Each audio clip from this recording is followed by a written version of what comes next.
En el nombre del Padre, y del Hijo, y del Espíritu Santo. Amén. Tomemos las palabras de nuestro Señor Jesucristo y unámonos a su corazón. Padre nuestro que estás en el cielo, santificado sea tu nombre. Venga a nosotros tu reino. Hágase tu voluntad en la tierra como en el cielo. Danos hoy nuestro pan de cada día. Perdona nuestras ofensas, como también nosotros perdonamos a los que nos ofenden. No nos dejes caer en tentación y líbranos del mal. En el nombre del Padre, y del Hijo, y del Espíritu Santo. Amén. Mis hermanos queridos, desde el principio la predicación cristiana ha encontrado obstáculo. Hay un salmo que dice: «¿Cuánta guerra me han hecho desde mi juventud?». Ese salmo lo aplica San Agustín a la comunidad cristiana, a la iglesia. «¿Cuánta guerra me han hecho desde mi juventud?». Si usted mira el libro de los Hechos de los Apóstoles, encuentra en el capítulo 2 el gran acontecimiento de Pentecostés. En el capítulo 3 usted encuentra un maravilloso milagro que Dios le concedió al apóstol San Pedro junto con San Juan. Ese milagro fue la curación de un paralítico de nacimiento que solía pedir limosna a la puerta del templo de Jerusalén.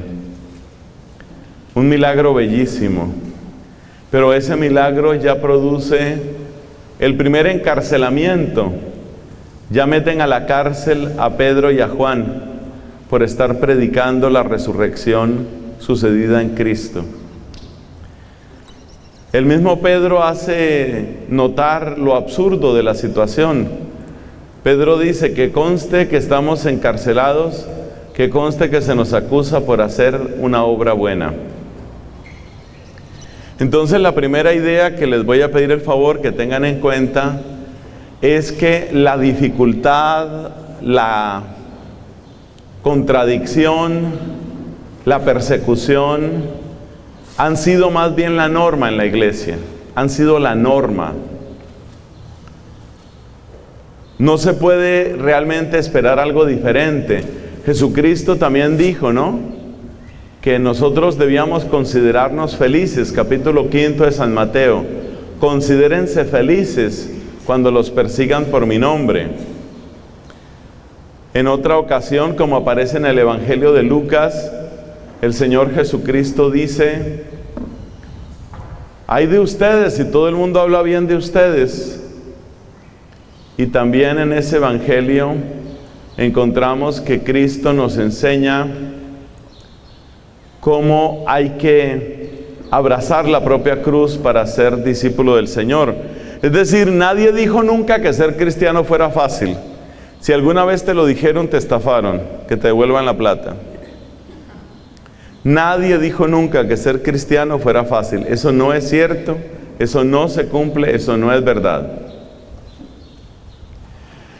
Entonces, lo que uno tiene que ver es cómo a lo largo de los siglos hay persecuciones externas y enfermedades internas. Nuestra iglesia atraviesa los siglos en medio de persecuciones externas, debilidades internas, pero claro, no todo será malo. Entonces, ¿cuál es el elemento positivo? Fuerza del Espíritu, santos y santas. Entonces, desde un punto de vista cristiano, y esta es la segunda idea, desde un punto de vista cristiano, la historia de la iglesia es una colección ¿de qué? Es una colección de 4 cosas. La historia de la iglesia a lo largo de los siglos, en los 20 siglos que llevamos y lo que falte, son 4 cosas: persecuciones externas, enfermedades internas, luego abundancia del Espíritu, santos y santas. Esa es la historia de la iglesia. Si tú miras en el siglo XIX, persecuciones, enfermedades, efusión del Espíritu, santos y santas. Si tú miras el siglo XVI, cuando surge el protestantismo, persecuciones externas, enfermedades internas, gracia del Espíritu, santos y santas. Si tú miras el siglo XI, si tú miras el siglo VIII, siempre ha sido lo mismo.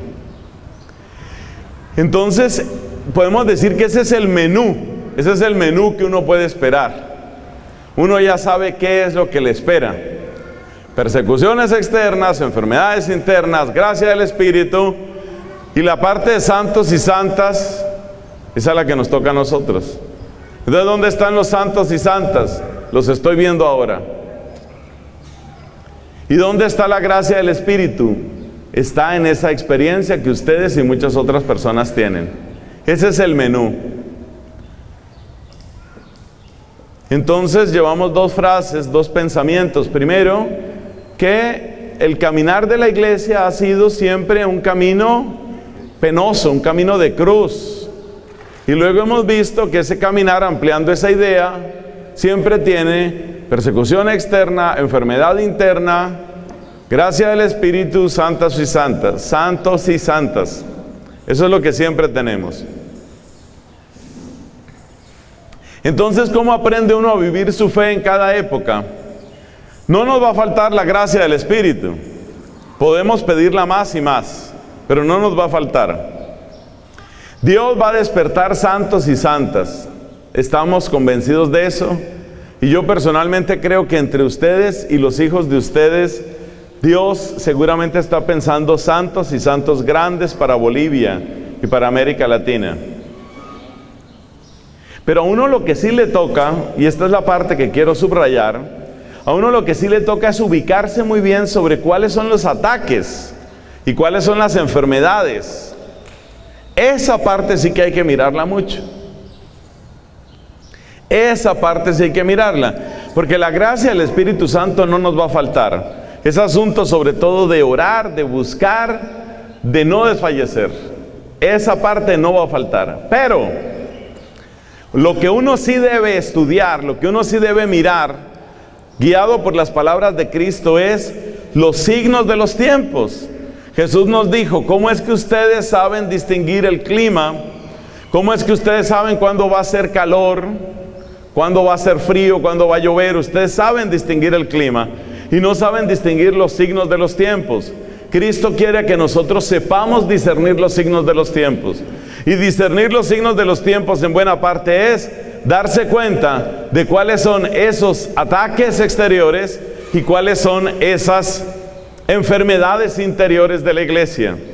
Para quedarnos simplemente amargados, tristes y derrotados, no, sino para ver con la gracia del Espíritu y con el liderazgo de los santos y de las santas, ver cuál es la ruta, cuál es la oportunidad.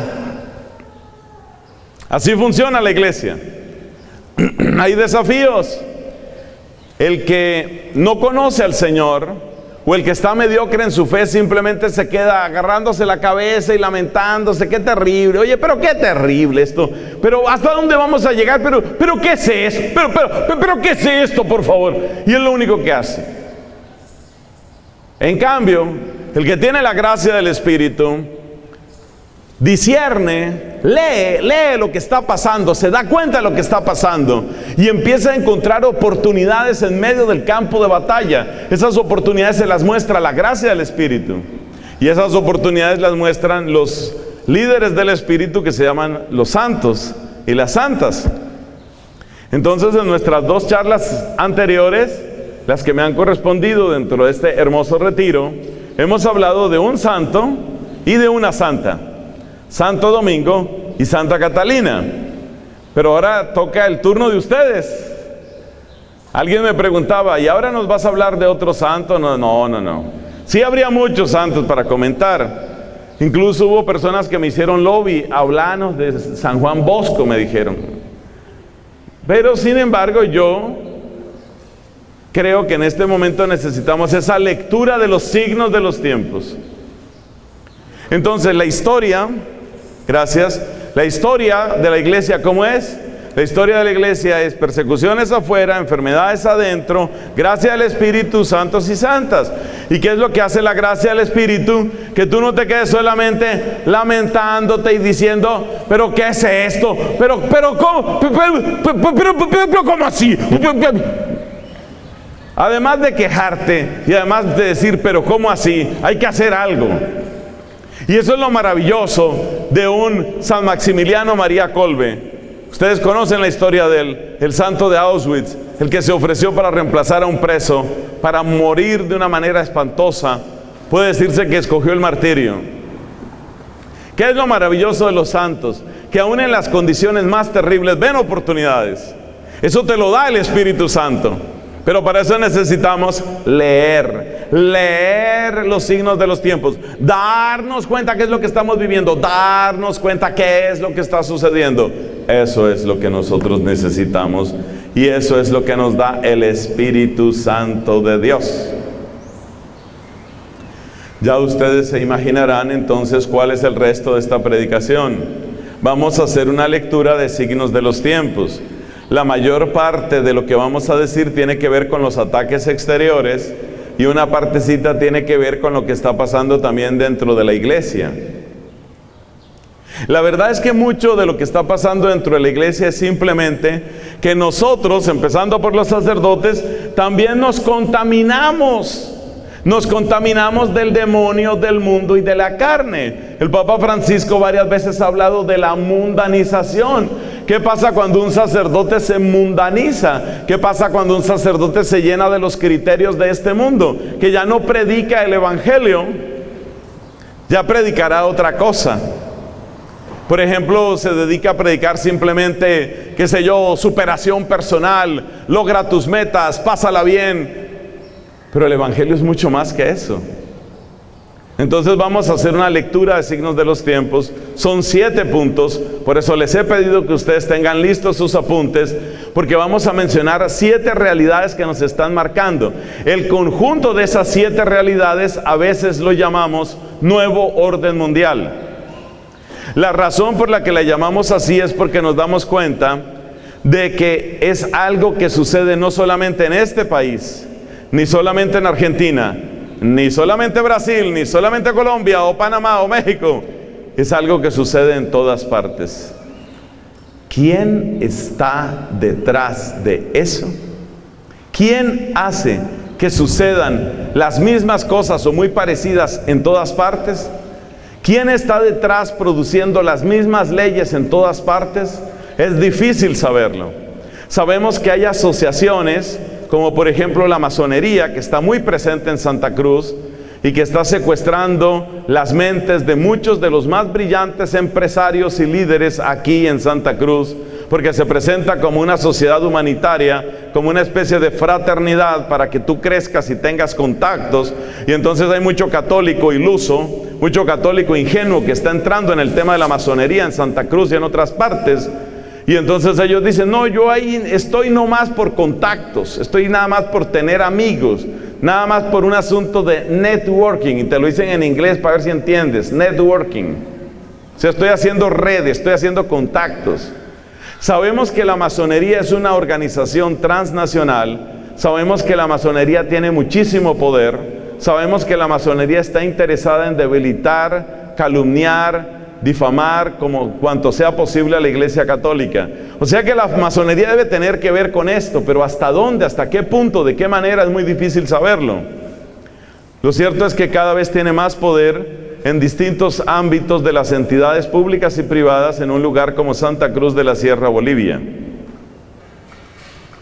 Otra persona que sabemos, que tenemos bastante certeza de que está apoyando todos estos 7 elementos que vamos a mencionar, es un multimillonario de origen húngaro que expresamente ha mostrado, todo el tiempo ha mostrado el deseo de implantar cosas como el aborto, el llamado matrimonio igualitario y otras cosas en muchos puntos.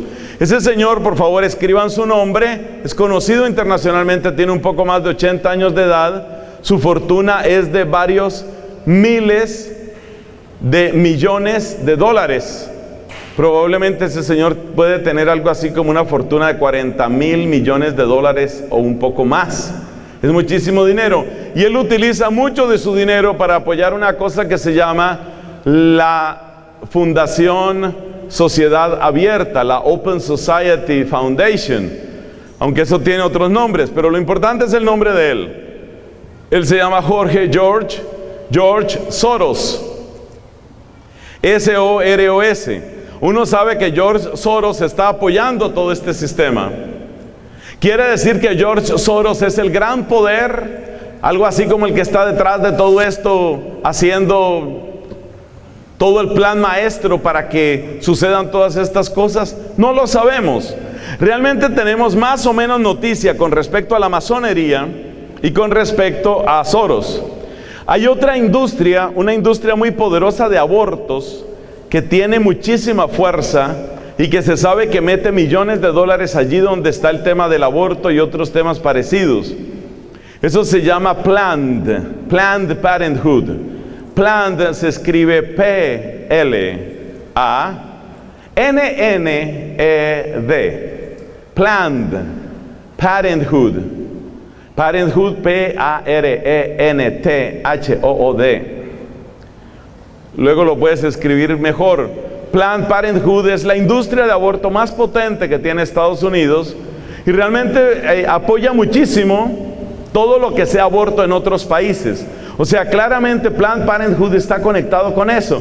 Y hay muchas personas, por ejemplo, de la Fundación Rockefeller y grandes políticos norteamericanos, entre los cuales destacan Barack Obama y Hillary Clinton, los líderes actuales del Partido Demócrata en Estados Unidos. Son personas que tienen mucho dinero en ese tipo de industrias y en exportar el aborto. O sea que parece que esas personas también están involucradas en esto que llamamos nuevo orden mundial.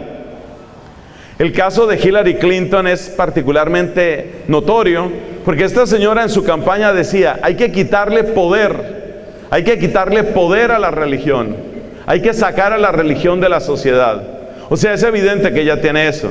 Y es evidente que Planned Parenthood, según algunas cifras que hemos podido saber, inyectó por lo menos 5 millones de dólares en la campaña pro aborto en Argentina.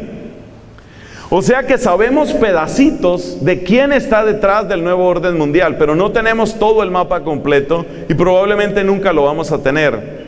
Porque ustedes saben que una de las habilidades de la serpiente para poder atacar a gusto es esconderse.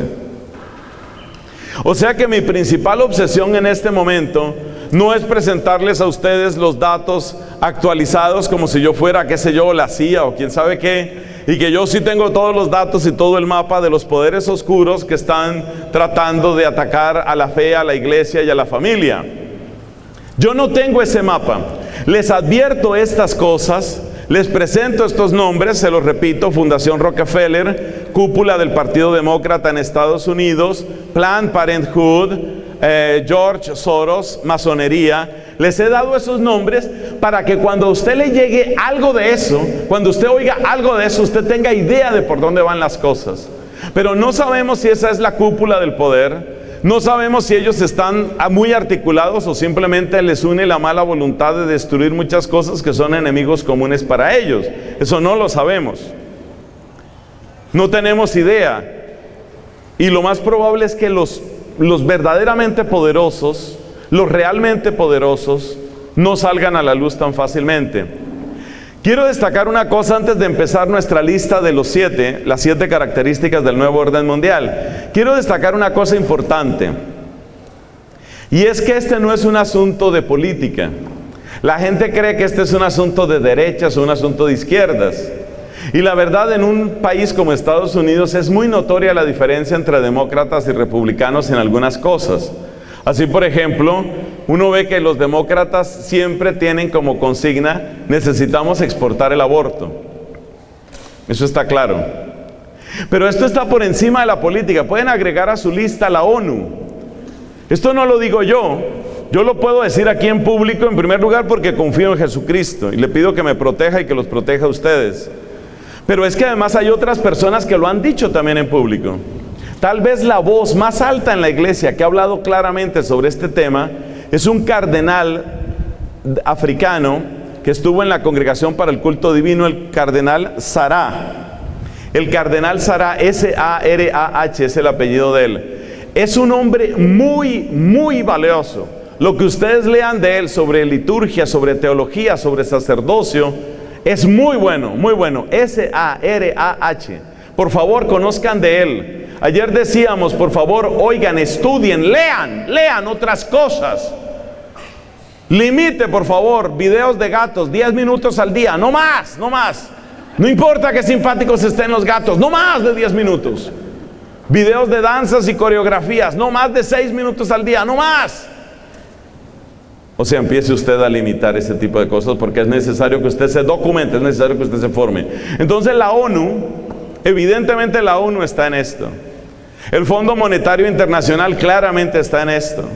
Ustedes ven cómo los países africanos, de una manera descarada, los países africanos son extorsionados. Ustedes tienen que hacer esto, ustedes tienen que aprobar estas leyes o si no, no hay dinero para ustedes. El Fondo Monetario Internacional es terrible. El Fondo Monetario Internacional evidentemente ha metido sus intereses en las discusiones morales y políticas en Argentina.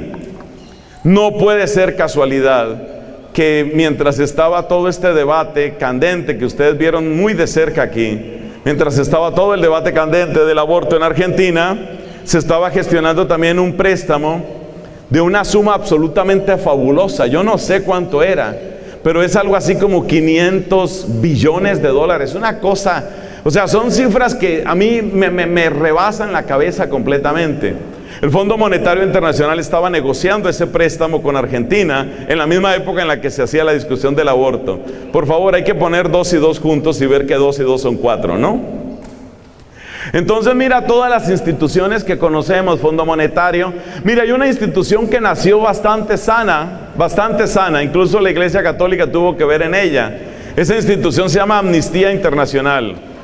Amnistía Internacional sigue haciendo cosas interesantes, ayudando a la liberación de presos políticos. Pero en este momento Amnistía Internacional dedica una gran cantidad de sus fuerzas a el aborto y la propagación de los llamados derechos reproductivos de la mujer en distintos lugares. Lo que ustedes vean de la ONU, lo que ustedes vean de Amnistía Internacional, Fondo Monetario, Cúpula del Partido Demócrata, Fundación Rockefeller, Planned Parenthood, la lista es larga, es muy larga, la masonería, toda esa lista tiene que ver con esto que llamamos nuevo orden mundial, y eso está por encima de los partidos políticos, salvo excepciones como lo que sucede en Estados Unidos. Pero ustedes tampoco vayan a creer que todos los republicanos son completamente pro vida, pro familia, a favor de la familia, quiero decir, en Estados Unidos. Eso tampoco es cierto. Recientemente Cuba acaba de dar el paso y en la misma línea iba o va o sigue Bolivia y otros países supuestamente con gobiernos de izquierda. Esto no es un tema ni de izquierda ni de derecha. A estas alturas, este es un asunto que está por encima de los partidos. Y la verdad es que nuestros presidentes, sean de derecha, sean de izquierda o sean de centro, como se quieran presentar, la gran mayoría de nuestros gobernantes están bajo las pezuñas de esto que llamamos nuevo orden mundial. O sea, realmente quien gobierna nuestros países no es eso. Nosotros vimos cómo nuestro presidente, nuestro último presidente, estamos rogando mucho por el que ha llegado, Iván Duque, pero es evidente, el Juan Manuel Santos es completamente claro, cómo a través de distintas negociaciones, pues este hombre estaba vendido completamente a intereses que no eran los nuestros. Solo te doy una cifra que ya la he comentado otras veces y que es completamente pública. En el documento, en larguísimo documento que se supone que servía para firmar la paz con la guerrilla, aparecía más de 100 veces la ideología de género. ¿Qué tiene que ver la ideología de género con la paz, con una guerrilla? O sea, claramente se trataba de utilizar una coyuntura y utilizar una palabra, la palabra paz, que es una palabra tan atractiva, por supuesto, y una palabra tan necesaria en Colombia. Evidentemente de lo que se trataba era de utilizar la palabra paz para que la gente tuviera una respuesta emocional masiva y con esa respuesta emocional masiva aprobara un documento que estaba lleno de trampas y de mentiras. Y hasta el final Juan Manuel Santos se fue del poder el último día estaba todavía firmando decretos para abrirle más puertas al lobby LGBT y a otros que van a llegar a nuestro país o que ya están en nuestro país, Colombia, para hacer lo que se les dé la gana con los niños y los jóvenes. Porque esta es la otra consigna que hay que tener clara. El gran objetivo son los hijos de ustedes. Por eso yo utilizo con alguna frecuencia, para quienes me siguen en redes, utilizo con alguna frecuencia el hashtag Van por tus hijos. Porque el objetivo son los hijos de ustedes. Personas como yo, o sea, ¿qué soy yo para el nuevo orden mundial? Yo soy un ruido harto, yo soy un ruido molesto. Pero yo estoy al final de mi vida, es claro, a mí no me queda mucho tiempo. La meta son los hijos de ustedes, esa niña que está ahí, ese es un objetivo, es objetivo militar. Y vamos a explicar en unos minutos por qué los niños son el objetivo principal y por qué son espantosamente ingenuos los papás que creen que si yo me dedico simplemente aquí a querer a mi hijito, yo quiero a mi hijito, yo soy un buen papá. Yo no le doy mal ejemplo a mi papá, a mi hijo digo, yo no le doy mal ejemplo a mi hijo, yo trato con cariño a mi hijo, yo le doy lo mejor a mi hijo y ya mi hijo será un hombre de bien. No tienes ni idea, mi hermano, no tienes ni idea lo que estás diciendo. Porque ese hijo tuyo no va a estar así en tus manos todo el tiempo. Tú tendrás que darlo a una escuela, tú tendrás que darlo a un colegio, y si ese colegio tiene que responder a un ministerio de educación, y ese ministerio de educación dice que esta es la cartilla que hay que dar, tu hijo, tu hijito termina en esas. Además, tu hijito y tu hijita ve televisión. Tu hijito y tu hijita se conecta al celular. Tu hijito y tu hijita tiene compañeros y compañeras.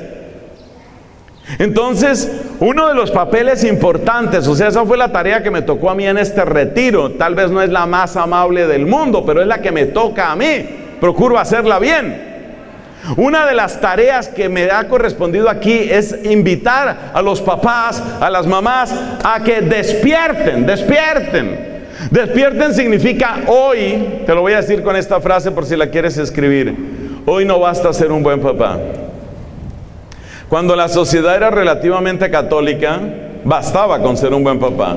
Yo soy un buen papá, yo le doy buen ejemplo a mis hijos, yo no ando por allá en borracheras, en desorden, en vicios. Yo soy un hombre que es de la casa al trabajo, del trabajo a la casa. Cuando salgo con mi señora, con mis hijos. Yo estoy portándome bien, todo está bajo control. ¿Todo está bajo control? ¿Tú no te das cuenta quiénes controlan muchas otras cosas? O sea, tú eres una de las puertas. O sea, me perdonan papás, me perdonan mamás, pero tú eres una de las puertas y tú eres una de las autoridades para tu hijo. Una de las autoridades. A medida que tus hijos van creciendo y van teniendo sus propias redes sociales, luego tú empiezas a darte cuenta de a quiénes están siguiendo ellos. Y ahí es cuando te das cuenta que ellos sí tienen otras puertas, que tú eres solamente una. Entonces ahí es donde necesitamos estructuras mucho más fuertes. Estructuras mucho más fuertes. Comunidades mucho más fuertes. Es decir, si esto que ustedes tienen lo podemos llamar Betania 2, de lo que yo más o menos conozco de la historia de ustedes, habría un Betania 1, una especie como de receso, una cosa ahí que sucedió. Si esto lo llamamos Betania 2, no sé si la numeración sea la mejor. Yo en todo caso les invito a que pasen a ser Betania 3. O sea, esto se necesita un salto cualitativo. Y ese salto cualitativo significa conexiones reales y acción social real para proteger a los hijos. Y eso no lo está haciendo nadie. Porque los papitos que creen, no, yo no hago sino amar a mis hijos. Yo vivo para mis hijos. Yo no estoy metido en desórdenes. Yo simplemente estoy con mis hijitos, yo no me meto con nadie. Tú no te metes con nadie, pero todos se meten contigo y todos se meten con tus hijos. Por favor, humildad, papás, mamás, la frase que hay que escribir es: yo soy solo una puerta para mis hijos.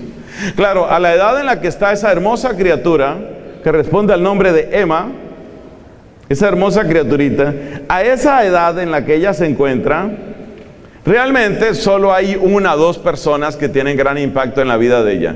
Y esas 2 personas son ese orgulloso papá, esa hermosa mamá, Esas dos puertas son las puertas para el mundo de Emma.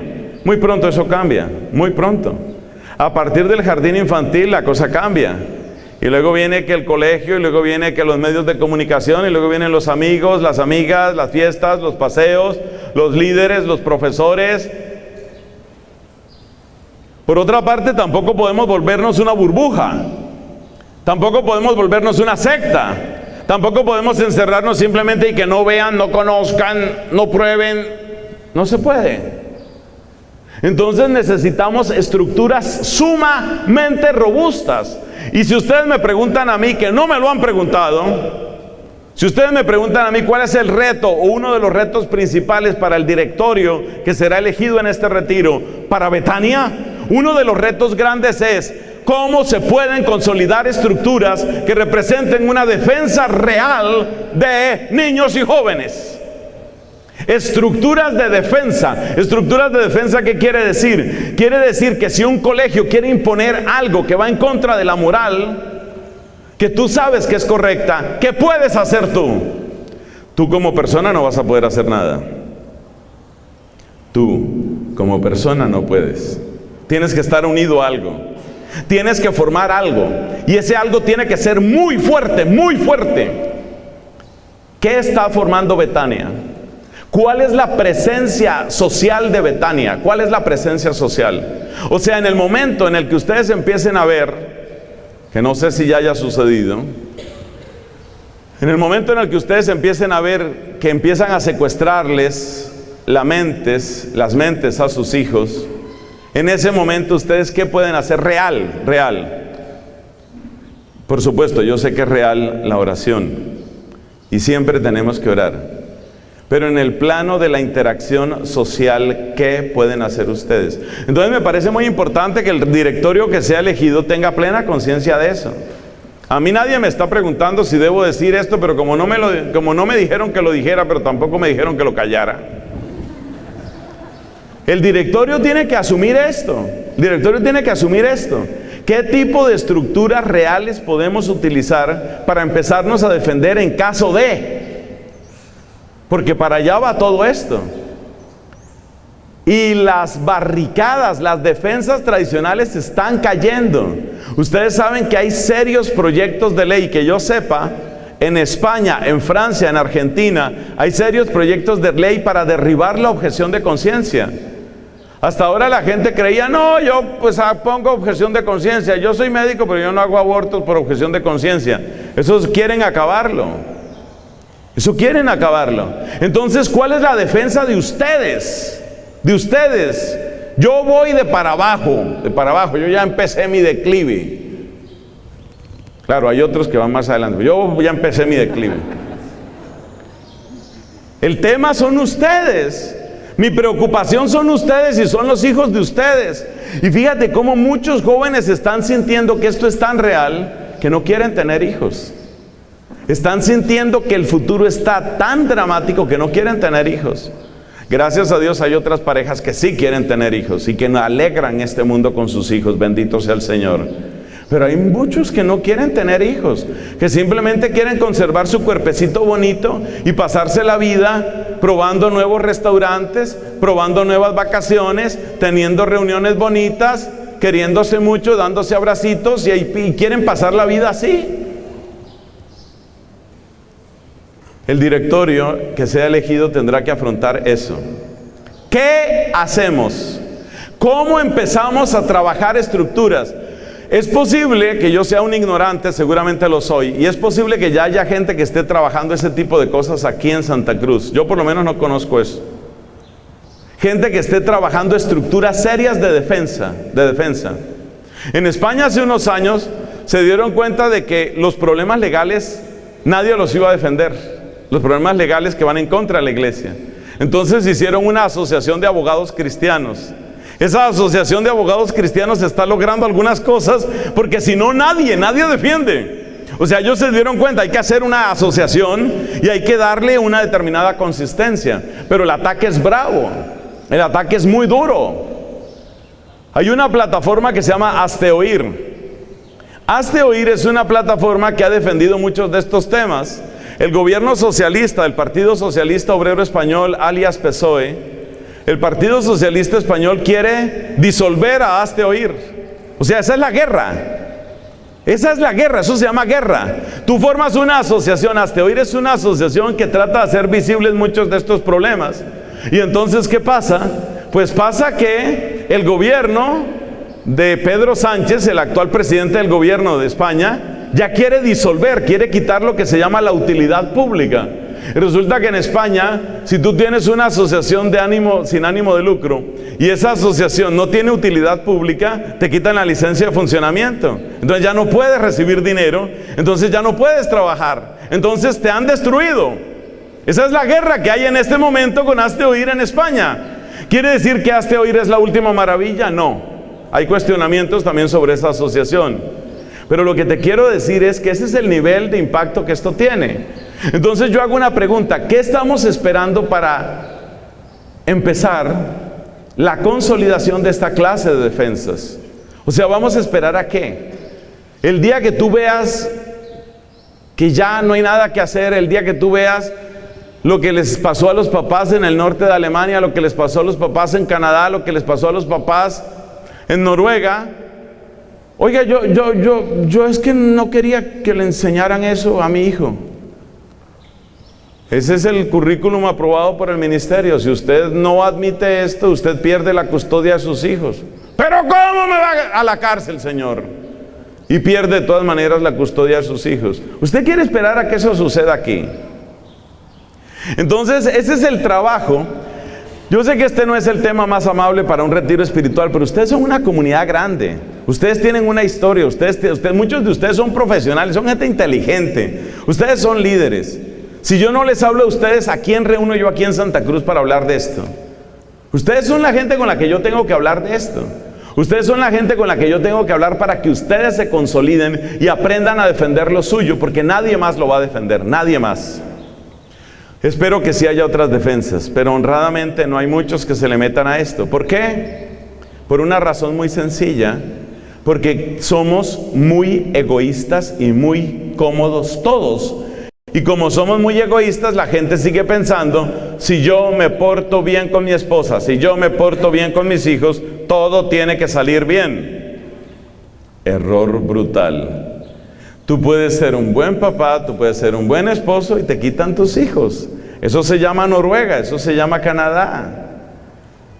O sea que hoy no basta con ser buen papá, con ser buena mamá, con ser buen esposo. Hay un paso más que se necesita. ¿Ese paso cuál es? Ese paso es crear lazos, crear asociación, crear conexión con otras personas para defender juntos los mismos derechos. Y ese paso muy pocas personas lo están dando. Después de semejante introducción tenemos que mencionar nuestros 7 puntos.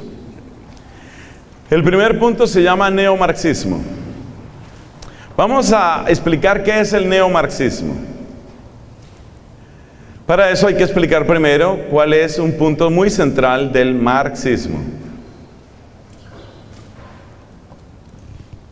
El marxismo es un método de cambio de la sociedad.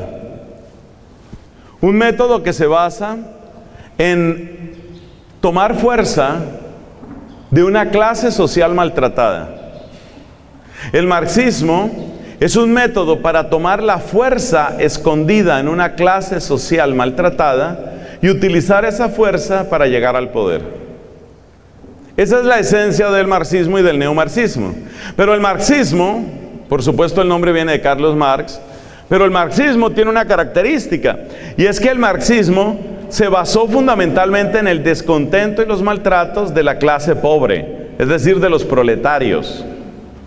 El marxismo se concentró en los pobres y en los proletarios. O sea, el marxismo clásico. ¿Cuándo nace el neomarxismo? El neomarxismo nace a partir de un socialista y comunista italiano llamado, otros les darán otros datos, yo les doy los que yo conozco, llamado Antonio Gramsci. Apellido, para que usted lo investigue en Wikipedia y en otras partes: G-R-A-M-S-C-I.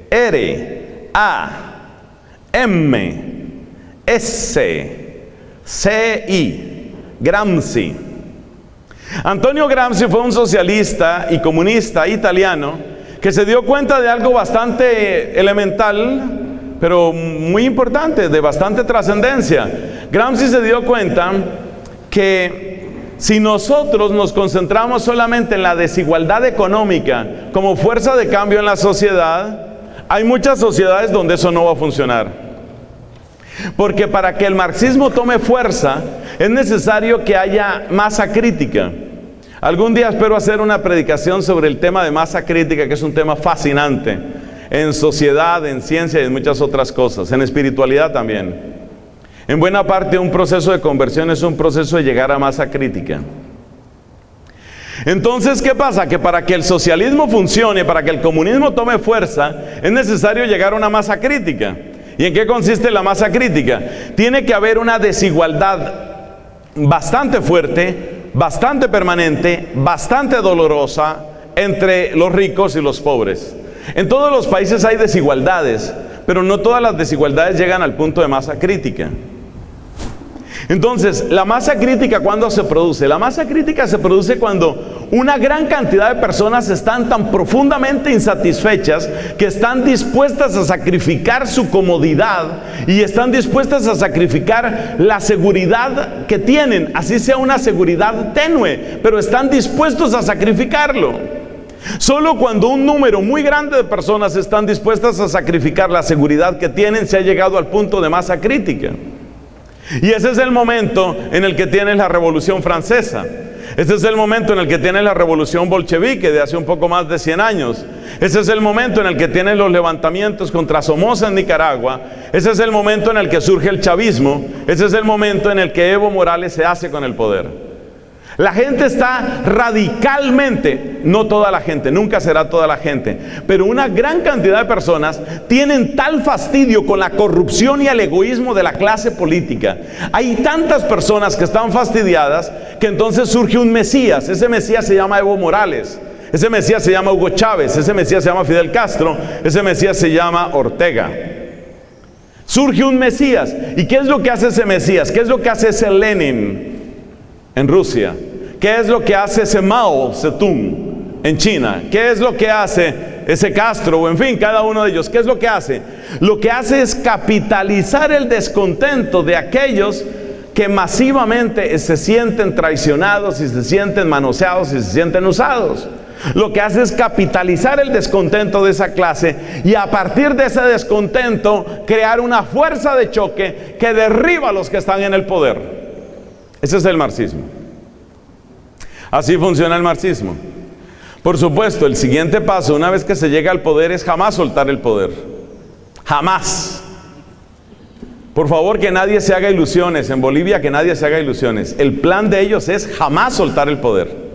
Que es posible que les salga mal. Es posible. Es posible que se logre. No conozco los detalles de la política interna de Bolivia. Es posible que lo logren, pero si lo logran no va a ser fácil. Y eso lo saben ustedes. Exactamente lo mismo del chavismo en Venezuela, exactamente lo mismo. Una vez que se sube, eso es muy difícil, muy, muy difícil. Porque el propósito de ellos no es la redención de nadie. El propósito de ellos es llegar ellos al poder.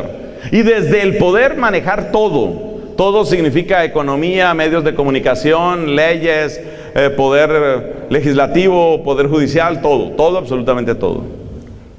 Entonces el marxismo tiene esa aspiración, pero donde no hay masa crítica por cuenta de la economía, ¿qué hay que hacer? Es ahí donde entra la inteligencia de Antonio Gramsci. Y Gramsci dice, pues si no se puede con los pobres, si hay otros sectores de la población que están maltratados. Entonces, ¿qué fue lo que hizo Gramsci? Detrás de Gramsci otras personas. Lo que hizo Gramsci fue sacar esta conclusión. Mira, no siempre se va a lograr con los pobres, no siempre. Entonces hay que apelar ¿a qué? Hay que apelar a otros sectores que tengan las mismas características de lo que eran los pobres para Marx.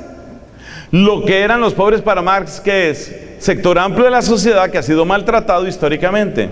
Bueno, entonces miremos cuáles otros sectores de la sociedad han sido maltratados históricamente. Esos otros sectores de la sociedad son los transexuales, los homosexuales, las mujeres, los indígenas. O sea, vamos a ir a esos sectores. Entonces, ¿por qué, por ejemplo, el gobierno de Evo Morales todo el tiempo tiene que estar apelando a una raíz indígena? Yo no sé ni en qué cree él, pero ¿por qué tiene que apelar todo el tiempo a una raíz indígena? Porque es muy importante captar ese sector de la población que seguramente se siente históricamente maltratado. En otros países ese truco indígena o indigenista no funciona. En mi país, por ejemplo, la población indígena es porcentualmente muy baja, no funciona. Entonces, ¿qué hay que hacer en Colombia? Entonces, en Colombia hay que apelar al maltrato a la mujer. ¿Qué es lo que se hace con la mujer en estos casos? ¿Qué es lo que se busca con la mujer? Vamos a luchar por los derechos de la mujer. Me suena exactamente igual al marxismo. Vamos a luchar por los derechos de los proletarios. ¿Cómo termina el libro del Capital de Carlos Marx? Proletarios del mundo unidos. Entonces, el feminismo es un ejemplo del neomarxismo. ¿El feminismo qué es? El feminismo es tomar un nuevo sector de la población, siguiendo las instrucciones de Gramsci, tomar un nuevo sector de la población y a ese sector, en este caso el sector de las mujeres, decirles: muchachas, mujeres, ustedes han sido maltratadas, siempre las han maltratado, siempre las han oprimido. Es el momento de que la mujer se levante, es el momento para que la mujer sea dueña de su destino, es el momento para que la mujer... Es exactamente lo mismo del marxismo, eso se llama neomarxismo. ¿Cuáles son los protagonistas de este lenguaje neomarxista en la actualidad? Pues fundamentalmente está en el feminismo y está en el mundo LGBT. ¿Cómo se nota que realmente no les interesa a la mujer, sino les interesa su agenda política? Es muy fácil de demostrar. Tenemos datos muy recientes aquí de Argentina. Cuando se habló del aborto decía: ¿cuántas mujeres mueren en los abortos ilegales? Y resulta que tú examinas las mujeres que mueren por problemas de desnutrición en Argentina y son muchísimas más que las que mueren en abortos ilegales. Pero resulta que eso no da votos, eso no tiene fuerza. O sea que el neomarxismo siempre utiliza un sector de la población para victimizarlo y para llenarlo de odio. El odio es muy importante, muy, muy importante. El marxismo funciona con un motor que se llama odio. Y eso es lo primero que hace todo marxista, porque esa es la manera de asegurar sus amigos. La manera de tener amigos, la manera que escogió Hugo Chávez para tener amigos fue, desde el momento en el que se subió al poder, tomar el micrófono y repetir miles y miles de veces que los enemigos eran los ricos, los enemigos eran los ricos, los enemigos eran los ricos, mientras él empezaba a repartir subsidios y regalos a una cierta clase social. Por supuesto, esa clase social se volvió absolutamente incondicional de Hugo Chávez y del chavismo. O sea que esta es la metodología, este es el estilo. ¿Y qué pasa? Que es una cosa muy chistosa. ¿Qué pasa cuando una mujer se siente muy feliz de ser mujer y no se siente metida dentro de la agenda del feminismo? ¿Qué pasa cuando una mujer dice: hey, a mí eso no me convence? Pues hay que excluirla por hereje. Entonces, por ejemplo, hace poco sucedió eso dentro del mismo movimiento feminista allá en Argentina. Una de esas líderes quedó embarazada y entonces, claro, la lógica era abortarse, dijo. Y ella dijo: no, lo voy a tener. Oye, le cayeron encima a todas las otras feministas, porque la manera de proclamar que tú eres feminista es que tú te deshaces del bebé cuando se te dé la puerca gana. Porque si tú no eres dueña de tu vientre y si tú no eres capaz de gobernar y de mandar sobre lo que está en tu vientre, entonces ¿qué eres tú? O sea que fíjate que el neomarxismo siempre tiene una dogmática, y una dogmática sumamente fuerte. Es la misma estructura del movimiento LGBT. Hay una pareja de homosexuales hombres, los de Dolce & Gabbana, que son pues famosos mundialmente por su moda y por sus cosas. Y resulta que ellos, por ejemplo, proclamando que son homosexuales, ellos dicen: nosotros no estamos de acuerdo con la adopción de niños por parejas homosexuales. ¡Ja! Inmediatamente les cae la Gestapo LGBT. ¿Cómo se les ocurre decir eso? Porque hay una dogmática en ellos. Porque hay una disciplina dentro de un proceso que es esencialmente de consecución del poder. Esos datos ustedes los pueden verificar. Por favor, jóvenes y especialmente los más jóvenes, investiguen todo lo que estoy diciendo. No exagero nada, no cambio nada. Investíguenlo. Dense cuenta de lo que está sucediendo. Repito, este es el momento de despertar, pero no es el momento de tener miedo. El neomarxismo tiene una gran influencia. Sobre todo tiene una gran influencia porque tiene otro truco que es especialmente perverso. Presentar las cosas como la defensa de los derechos de una minoría para imponerle obligaciones a la mayoría. Si yo fuera usted, por ejemplo, escribiría esa frase que le va a servir. Estrategia del neomarxismo es presentar cambios legales como si fueran defensa de una minoría, cuando en realidad se trata de el cambio para una mayoría. Donde más se nota esto es en la población LGBT. Necesitamos tolerancia. Necesitamos respetar todas las orientaciones sexuales. Todas hay que respetarlas. Muchas personas de buena voluntad dicen, oye, sí, al fin y al cabo, porque hay que maltratar a esa gente. Pues sí. Además, ¿qué tanto serán? Dejarlos que lleven su vida. O sea, no se están metiendo conmigo.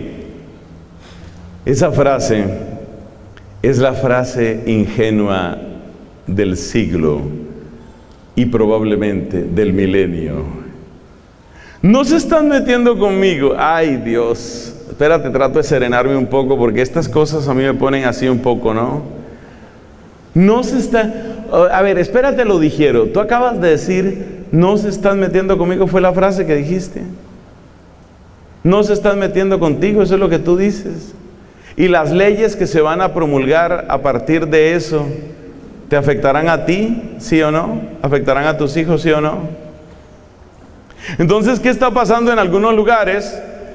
De los más podridos en este momento España, ¿qué es lo que está pasando? Tenemos que darle igualdad de derechos a todas las orientaciones sexuales. Hombre, sí, realmente no es una población tan grande, han sido muy maltratados, todo el mundo se burla de ellos. Al fin y al cabo, el amor es amor. Hay esos lemas.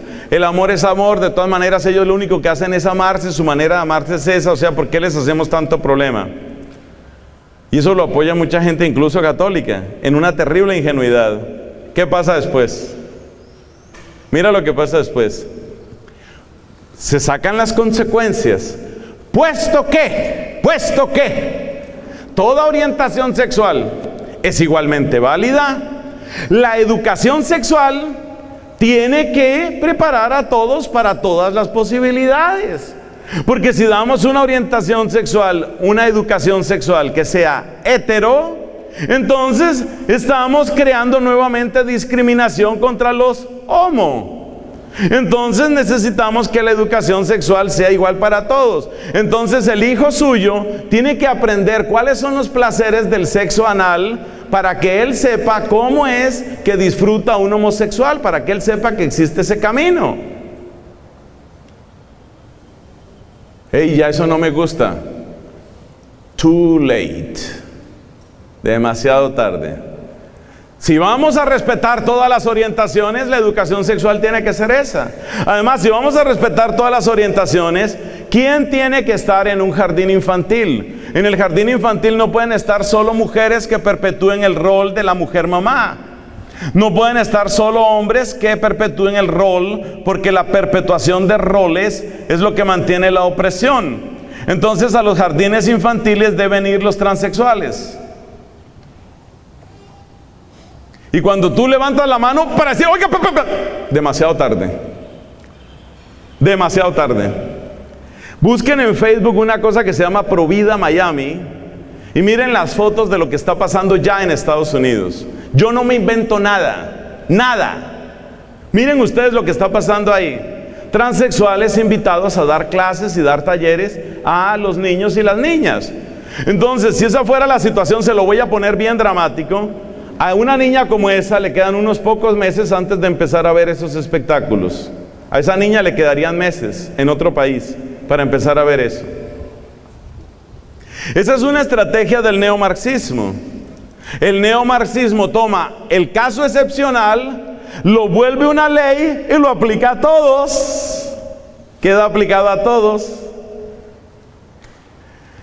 Yo procuro hablar con esta claridad, entre otras razones porque no sé cuánto tiempo me quede. Porque la censura viene para todo esto. A mí, por ejemplo, esto se va a publicar en YouTube. Y a mí, por ejemplo, ya me han advertido en YouTube varias veces. Se supone que este es lenguaje, lo que yo estoy utilizando ahora se llama lenguaje odioso, lenguaje discriminatorio, lenguaje ofensivo. O sea, es ofensivo todo lo que no apruebe ese poder central, ese nuevo orden mundial. Todo lo que no vaya por el nuevo orden mundial es ofensivo. Esa es la nueva censura. Y no se puede hablar de otra manera. No hay manera de hablar, solo puedes hablar así. Pero demasiado tarde, hermano, demasiado tarde. Usted estaba muy ocupado pensando que era un buen papá. Usted estaba muy ocupado pensando que era un buen esposo. Se le fue su hora. Ahora es demasiado tarde y ya es ley. En Finlandia ya tenemos el caso de pastores protestantes que estaban predicando dentro de una iglesia. Y dentro de una iglesia estaban hablando de estos temas. Sobre todo el tema homosexual es un tema que es intocable en muchas de esas culturas. Y ustedes saben que hay un pasaje donde San Pablo dice lo que va a suceder con las personas que siguen este tipo de perversiones. Y dice, no heredarán el reino de los cielos. Y entonces este pastor protestante estaba predicando a partir de ese tema en Finlandia. Y allá le llega la policía y le dice, usted se calla y usted tiene que pedir disculpas. Pero es que eso dice la Biblia, no importa quién lo diga, su iglesia es un lugar público, cualquier persona puede entrar a esta iglesia, cualquier persona puede sentirse ofendida, usted no puede ofender a nadie. ¿Y ofender qué significa hoy? Ofender significa contradecir. ¿Está Betania preparando gente para esto? ¿Ustedes se están preparando para defenderse de esto? Este es de los países donde todavía puede suceder, todavía se puede hablar. En Colombia también hay un poquito más de restricción en Colombia que aquí, un poquito más. Pero esta es la realidad, estas son las situaciones que estamos enfrentando. Y sobre todo esto es lo que viene. Ustedes notan en el tono de mi voz que la gran preocupación mía no es el hoy. La gran preocupación mía es lo que viene. Y por lo tanto el directorio de Betania debe preocuparse por, entre tantas cosas bellas que hace Betania, porque no es que van a dedicar todas sus fuerzas solo a esto, pero entre tantas cosas buenas que hacen, ustedes tienen que unirse en esto. La única manera de responder a esto es unir padres de familia, docentes, niños y directivas en los colegios. Si no se hacen asociaciones muy sólidas, pero muy sólidas en este sentido, es muy difícil.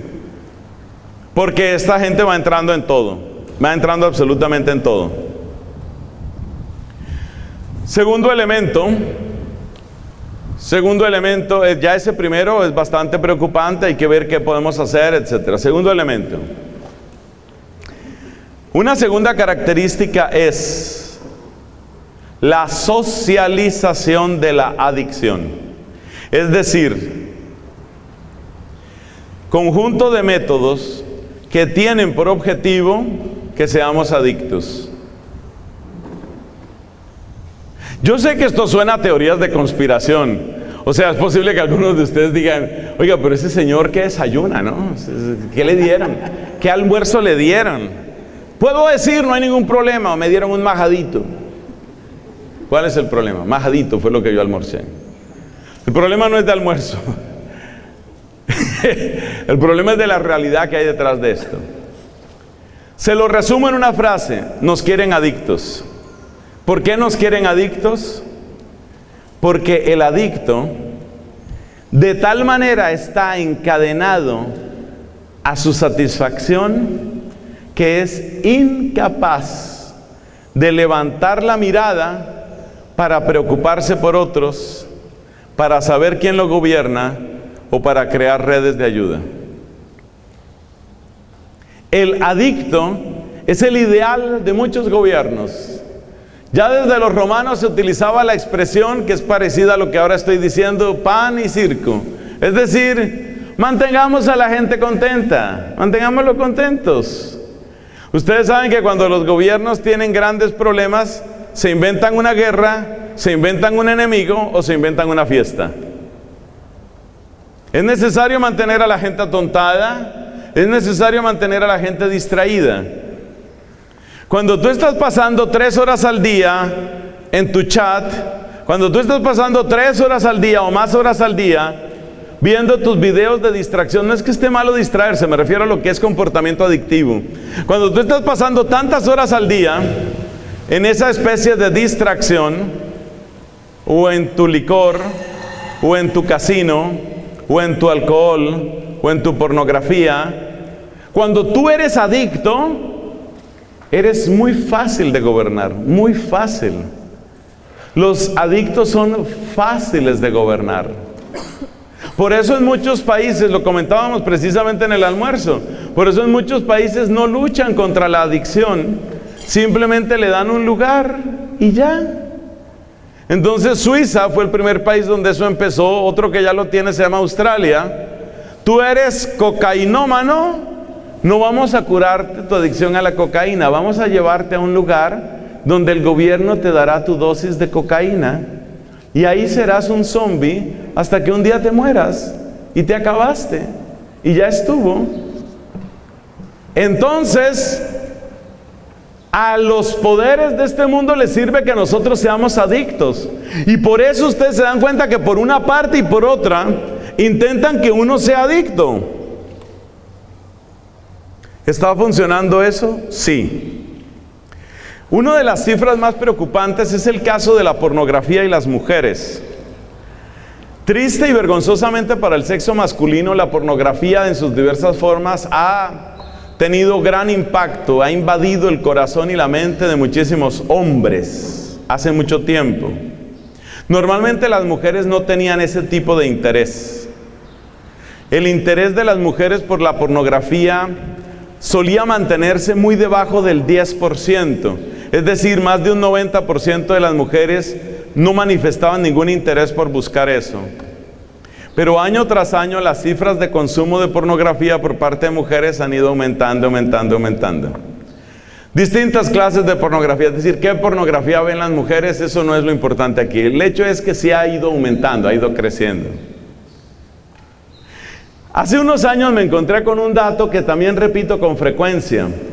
En el Reino Unido se propuso una ley para que si una persona quería conectarse a internet y quería ver pornografía, cualquier tipo de pornografía, tenía que decir expresamente al gobierno: yo quiero ver pornografía. O sea, una especie de control, sobre todo por el tema de menores de edad y esta clase de cosas. Lo que a mí me asombra de ese proyecto de ley, ¿sabe qué es? Lo que me asombra es descubrir que cualquier gobierno, cualquiera, por ejemplo el de Inglaterra o el del Reino Unido, cualquier gobierno podría cerrar la llave de la pornografía el día que quisiera. Porque esa ley, ¿en qué se basaba? Se basaba en el hecho de que Internet llega a los países a través de lo que se llaman meganodos o supernodos. Un país tiene 1, 2 o a veces más meganodos, dependiendo de la población, el número de personas que se estima que se van a conectar. Hace unos años Colombia tenía 3 meganodos, creo que eso ha aumentado. Un meganodo de esos es el que luego va a dar a los proveedores como Claro, como Movistar, y esos proveedores son los que venden el servicio al cliente final. Así funciona Internet. Pero la manera como entra Internet a un país es a través de meganodos. Y ese cable grueso, metafóricamente hablando, que llega al país, trae todo. Ahí están todos los chats, se supone que encriptados, nos dice WhatsApp. Ahí están todos los chats, ahí están todas las páginas, ahí está todo. O sea, los gobiernos, el gobierno que quisiera podría ahí cerrar la llave. Ellos no quieren cerrar la llave. Ellos quieren que haya más y más mujeres adictas. ¿Por qué?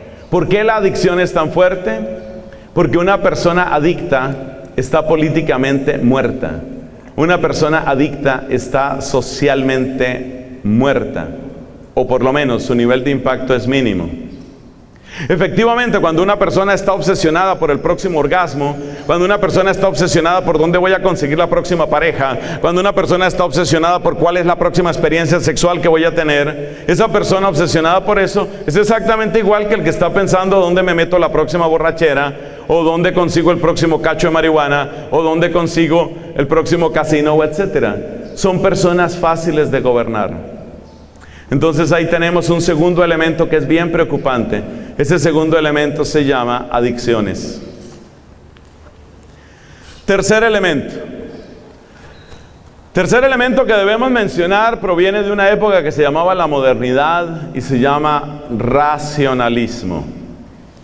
Por favor, tengan clara la diferencia entre racionalidad, que es el uso de la razón y que es un don de Dios, y racionalismo. El racionalismo, y pueden poner un guión, racionalismo, guión, cientificismo. El racionalismo es una inflamación de la razón. El cientificismo es una inflamación de la ciencia. El racionalismo consiste en que lo que yo no pueda entender, lo que no me puedan explicar, no forma parte de la realidad.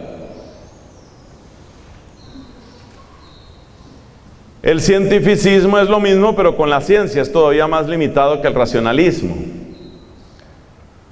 Racionalismo y cientificismo se inyectan en grandes cantidades, especialmente en las universidades. El lugar de la sociedad donde se produce la mayor y más acelerada pérdida de fe se llama universidad. ¿Y qué es lo que les dan en la universidad? Lo que les dan en la universidad es la idea de que el mundo, el ser humano, la solución de los problemas, la historia, la vida, todo se puede explicar y todo se puede resolver a base de razón y a base de ciencia. No se necesita ninguna otra cosa. Así se puede resolver todo.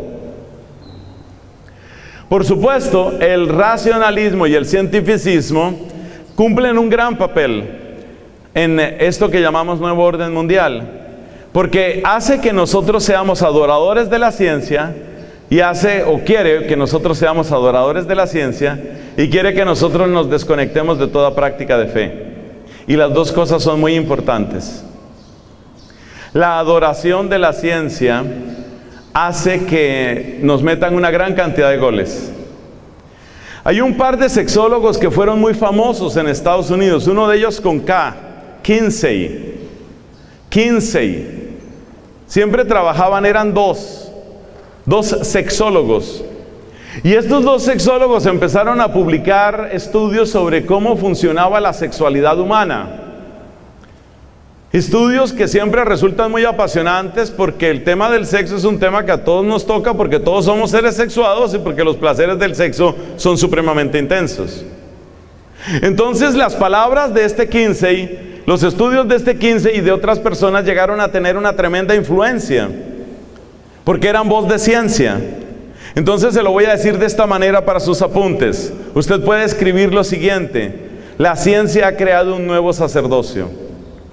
Entonces lo que diga el científico, esa es la nueva palabra de Dios. Y entonces, por ejemplo, Kinsey y su socio o socia sacaron un estudio en el que decían que cerca del 10% de las personas tenían tendencias homosexuales. Y desde ese momento nadie cuestionó esa cifra. Y todavía hace 5 años me llegó a mí un PowerPoint que decía: si la humanidad quedara reducida a 100 personas, 10 serían homosexuales, o sea, el 10%.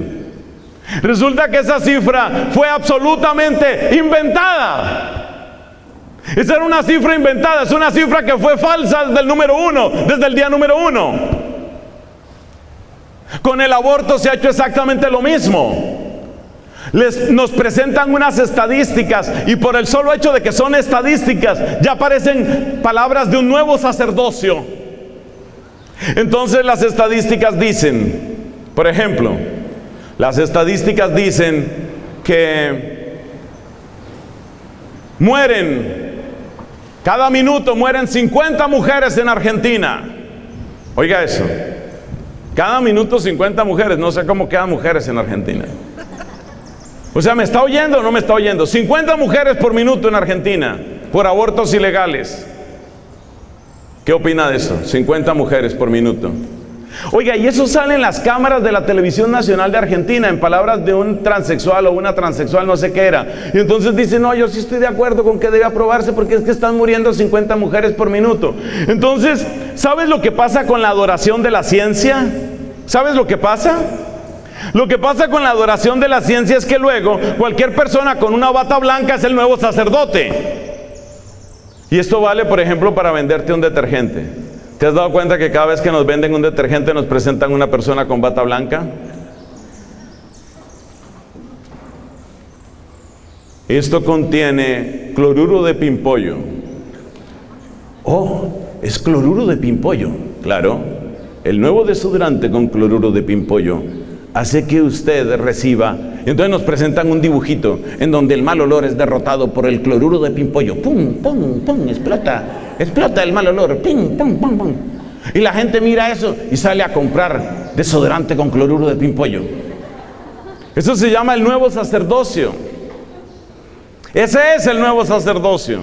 El sacerdocio de la ciencia. Ahora bien, la ciencia es algo bueno, pero la idolatría de la ciencia no es buena. Y la gente está en esto. Además, la idolatría de la ciencia ha tenido otro efecto pésimo, que es el descarte de toda sabiduría que no pueda caber en un artículo científico indexado. Entonces un papá, una mamá, ¿sabe o no sabe cosas? Los papás y las mamás saben demasiadas cosas. Los papás y las mamás saben muchísimo, pero muchísimo. Y la sabiduría de un papá y la sabiduría de una mamá a veces le hace entender cosas como por ejemplo esto. Un papá o una mamá se dan cuenta de algo muy importante. Es muy distinta la psicología de los niños de la psicología de las niñas, son muy distintos. Ah, pero no hay estudios científicos que demuestren eso. Como quien dice, no ha pasado por el nuevo sacerdocio. Mientras no pase por el nuevo sacerdocio no es palabra que valga. Es muy importante, yo no sé qué tipo de formación van a tener ustedes, pero por favor exíjanle al nuevo directorio. Hay que prepararse en estos temas. En estos temas hay que prepararse. Por ejemplo, estos temas de cientificismo. Porque esto le está robando la fe a miles y miles de jóvenes. Y ahí sí te lo puedo decir, cada día. En nuestros países, miles de jóvenes están perdiendo la fe cada día. Y la pierden por esto, por la idolatría de la ciencia. Bueno, ¿cuántos puntos llevamos? Esto va un poco lento, pero estamos tratando de sintetizar. ¿Llevamos cuántos? El primero es el neomarxismo, ¿cierto? El segundo punto son las adicciones. El tercer punto es... El tercer punto es ¿qué no oí? El racionalismo guión cientificismo. Eso también tiene un gran impacto sobre nosotros, un tremendo impacto sobre nosotros.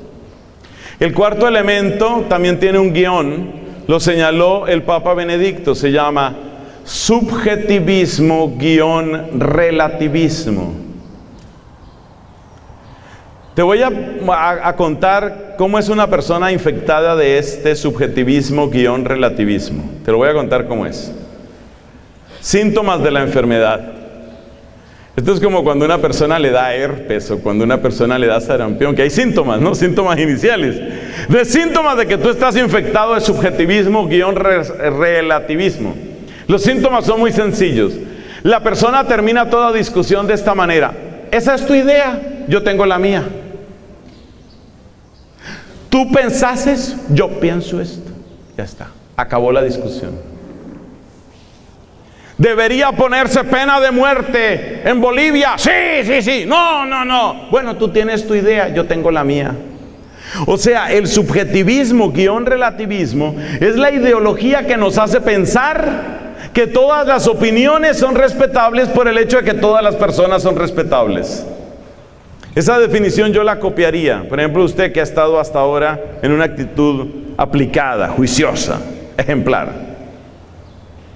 Repito, el subjetivismo es la ideología que pretende que todas las opiniones son igualmente respetables por el hecho de que todas las personas son respetables. Y es cierto que todas las personas son respetables. Toda persona tiene una dignidad humana. Toda persona merece respeto por el solo hecho de ser respeto. Pero una cosa es respetarte a ti y otra cosa es que todas tus ideas sean igualmente respetables que las ideas de otros. Entonces muchas veces cuando se entra en temas, sobre todo temas morales, temas éticos delicados, la estrategia es esa.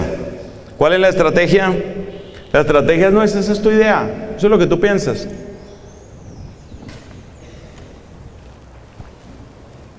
Variaciones de esta estrategia. Ay, mamá, eso era en tu época, mamá. Eso era por allá, eso era el siglo pasado, mamá. Ahora no. No te quedes en la Edad Media. Evoluciona. Llega al siglo XXI. Mamá, repetí después de mí, siglo XXI. Eso es puro subjetivismo. Porque uno le podría argumentar a esa persona, que puede ser un muchacho, puede ser una chica, uno le podría decir, mira, cuéntame una cosa, ¿en el siglo XIII era bueno robar? No. ¿Siglo XXI es bueno robar? No. Entonces no me vengas con el sofisma temporal tonto de que ya no estamos en este siglo. ¿Y qué quiere decir eso? No has demostrado nada. Nada. Es posible que haya cosas que antes no y ahora sí. Es posible que haya cosas que antes sí y ahora no. Pero eso tienes que demostrarlo. Eso no es que tú digas simplemente antes era una cosa y ahora es otra. Otro ejemplo de subjetivismo en el que caen multitud de jóvenes. Cuando digo multitud es multitud. Otro ejemplo de subjetivismo. Pero es que todo el mundo en mi clase, es que todos mis amigos. Yo reconozco que hoy en día ser joven, o sea, yo miro por ejemplo estas jóvenes que me imagino que son personas recientes en la comunidad. Yo digo, ustedes tienen que ser muy valientes, muy valientes. Y realmente tenemos que pedir mucho Espíritu Santo para todos los que estamos aquí, pero yo digo especialmente para los más recientes. Hay que pedir mucho Espíritu Santo. Porque a mí no me extrañaría que alguna de estas jovencitas hermosas que está aquí, no me extrañaría que una jovencita de esas estuviera en la siguiente condición. Yo soy pro vida, pero todas mis amigas son pro aborto. Eso es muy duro. Eso es muy duro. Sobre todo porque hay épocas en la vida en que uno siente que casi el único apoyo que tiene son sus amigos. Y cuando todos tus amigos tienen una convicción moral distinta de la tuya, tratar de sostenerte tú, ¡wow!, es muy difícil. Y ahí es el momento donde entra simplemente el subjetivismo. O sea, el momento en el que tú prefieres no pensar. El momento en el que, en palabras de Catalina de Siena, bendita sea su memoria, tú solamente te dejas llevar. Ella llamaba eso el río. Hay momentos en que uno no quiere discutir con el río. No quiere discutir. O sea, uno se cansa de ser el distinto, uno se cansa de ser diferente, uno se cansa de que le estén poniendo apodos, uno se cansa de que lo excluyan de los chistes, uno se cansa de que no lo inviten y uno trata de ser normal. Pero el normal, ¿en qué consiste? Decir lo de los demás, pensar lo de los demás, reírse de los demás, hacer lo que hacen los demás. Entonces ahí es donde uno se vuelve subjetivista. Ahí es donde uno se vuelve subjetivista. Y eso trae gravísimas consecuencias, graves consecuencias. Por supuesto, de ahí viene también el relativismo. El relativismo está en eso, ¿no? Pero hay una característica, y es que esa misma persona relativista también tiene sus absolutos. Yo me acuerdo de una entrevista, lo que pasa es que uno no graba todos los videos que ve, aparte de los de gatos, que son muy buenos. Uno no graba todos los videos, pero me acuerdo de una entrevista que le hacían a una muchacha, ¿no? Y entonces le decían, en el momento de la entrevista le preguntan, ¿usted está de acuerdo con la prohibición de las pajillas, las llaman aquí, eso que se utiliza para beber? Bombillas. En otras partes como que lo llaman popotes o una cosa parecida. En mi país lo llamamos pitillos, bombillas, popotes, pajuelas. Tiene tantos nombres esa cuestión. Bueno, vamos a llamarlo como se llama aquí, bombilla, el tubito ese de plástico que se utiliza para beber. Bueno, no de plástico, puede ser de otra cosa. Entonces le preguntan a una muchacha más o menos como de la edad tuya. ¿O fuiste tú? No, no fue. Le preguntan a una muchacha como de esa edad: ¿estás de acuerdo con que el gobierno prohíba los pitillos, pajuelas, bombillas, o como lo quieras llamar, esos tubitos de plástico? ¿Estás de acuerdo con que se prohíba? Porque hay una foto que le dio la vuelta al mundo, la de la pobre tortuga con una cosita de esas metida así en la nariz. Y murió la pobre tortuga porque se le atravesó la bombilla esa. ¿Está usted de acuerdo con que se prohíban esas bombillas de plástico en Bolivia? ¿Sí o no? Sí, sí, estoy de acuerdo. Debe prohibirse. ¿Cuándo? Hoy por la noche, no esperar a mañana. ¿Está usted de acuerdo con que se prohíba el aborto? Bueno, habría que ver. Tal vez sí, tal vez no. Hay casos que sí, hay casos que no. ¿Qué quiero destacar de ese video? Que ella está totalmente segura del daño que causa el plástico. No está totalmente segura del daño que causa el aborto. Por eso yo hice una oración esta mañana por este colegio. Entre otras cosas, este colegio es mixto. ¿Siempre fue mixto? Antes era de niñas, supongo. Entonces, bueno, pero está, o sea, eso no lo discuto, niños y niñas. Yo hice una oración por este colegio pensando en eso, porque es que en los colegios católicos estas cosas pasan. Esto pasa en un colegio católico. Entonces, ¿a qué voy con eso? A que eso es parte del relativismo. El relativismo no es que todo sea relativo, el relativismo es la creación de nuevos absolutos. ¿Y los nuevos absolutos cuáles son? Los absolutos del sujeto, los absolutos de la ecología, los absolutos de la felicidad. Esos son los nuevos absolutos. Entonces sí hay absolutos. Si una persona, por ejemplo, dice: me voy a suicidar. Bueno, si es tu decisión, ¿qué significa? El absoluto de la libertad autónoma del sujeto. Si tú crees que eso es lo que debes hacer, si así te sientes feliz o dejas de sentirte mal, entonces el subjetivismo tiene sus absolutos. No, el subjetivismo o el relativismo no consiste en la desaparición de todo absoluto, sino un cambio en los absolutos. Los nuevos absolutos, ¿cuáles son? La libertad, la felicidad, la autonomía. Esos son los nuevos absolutos. Entonces, lo que yo determine que me hace feliz a mí, nadie me lo puede discutir. Si a mí eso me hace feliz, es mi decisión. Si yo así me siento libre, esa es mi decisión. Eso es lo que yo quiero, eso es lo que yo hago. Por supuesto, ¿cuál es la ventaja que tiene para el nuevo orden mundial esto del relativismo? Ahora lo podemos entender mejor que cuando lo enunciaba el Papa Benedicto hace unos 10, 15 años. Ahora lo podemos entender mejor. A ver, que me salga bien la frase, ayúdame Espíritu Santo, y ustedes por favor resistencia y apuntes. Mire, la frase es más o menos esta: el relativismo bien usado por el poder, astutamente, el relativismo astutamente usado por los poderes centrales, el relativismo, ay que dicha dictar, el relativismo, astutamente utilizado por los poderes centrales, logra desconectar de toda autoridad a las generaciones más jóvenes y débiles. O sea, ¿para qué sirve el relativismo?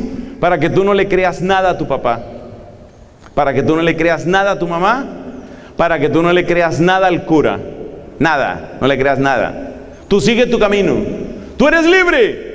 Tú sigue tu camino, tú sigue tu felicidad, tú sigue tus opciones. Entonces, el relativismo, ¿por qué es tan importante dentro del nuevo orden mundial? Respuesta: el relativismo es muy importante dentro del nuevo orden mundial porque sirve para desconectar de la autoridad. Desde el momento en el que un muchacho o una muchacha aprende a decirle al papá, a la mamá, al abuelo, a la abuela, al cura, a la monja, a todo lo que sea autoridad clásica, aprende a decirle: mira, eso era en tu tiempo, déjame tomar mis opciones, yo veré qué hago con mi vida, es mi vida, yo veré qué hago con mi vida. Desde el momento en el que la persona adopta ese lenguaje, ha quedado desconectada. ¿Cuántos puntos llevamos? Pasamos al punto número 5. El punto número 5. Esto requiere un poquito más de filosofía. Por favor, esfuerzo, no decaigan. El Señor nos está ayudando. Punto número 5. Desactivación de las instancias intermedias. Ay, qué nombre es. Desactivación de las instancias intermedias. ¿Qué significa eso? Te lo digo de otra manera, o le puedes poner ahí un igual, soledad del individuo frente al poder del Estado. Es decir, una estrategia del nuevo orden mundial es que tú estés solo. ¿Solo qué significa? Es la consecuencia del punto anterior. Desconectado de tu familia, desconectado de la ley, desconectado de la filosofía, desconectado de tu conciencia, desconectado de tu iglesia, desconectado de tu pasado. Cuando tú ya estás desconectado de todo, ¿qué eres? Un consumidor del mercado y un ciudadano del Estado. Y solamente eso. O sea, el propósito es convertirte, por eso se llama desaparición de instancias intermedias. Hay que hacer desaparecer toda forma de asociación, hay que debilitar toda forma de asociación para lograr que tú te quedes solo. Porque en la soledad, tú eres ¿qué? Un consumidor y un ciudadano. Y cuando tú eres simplemente un consumidor del mercado y un ciudadano del Estado, tu capacidad de reacción es cero.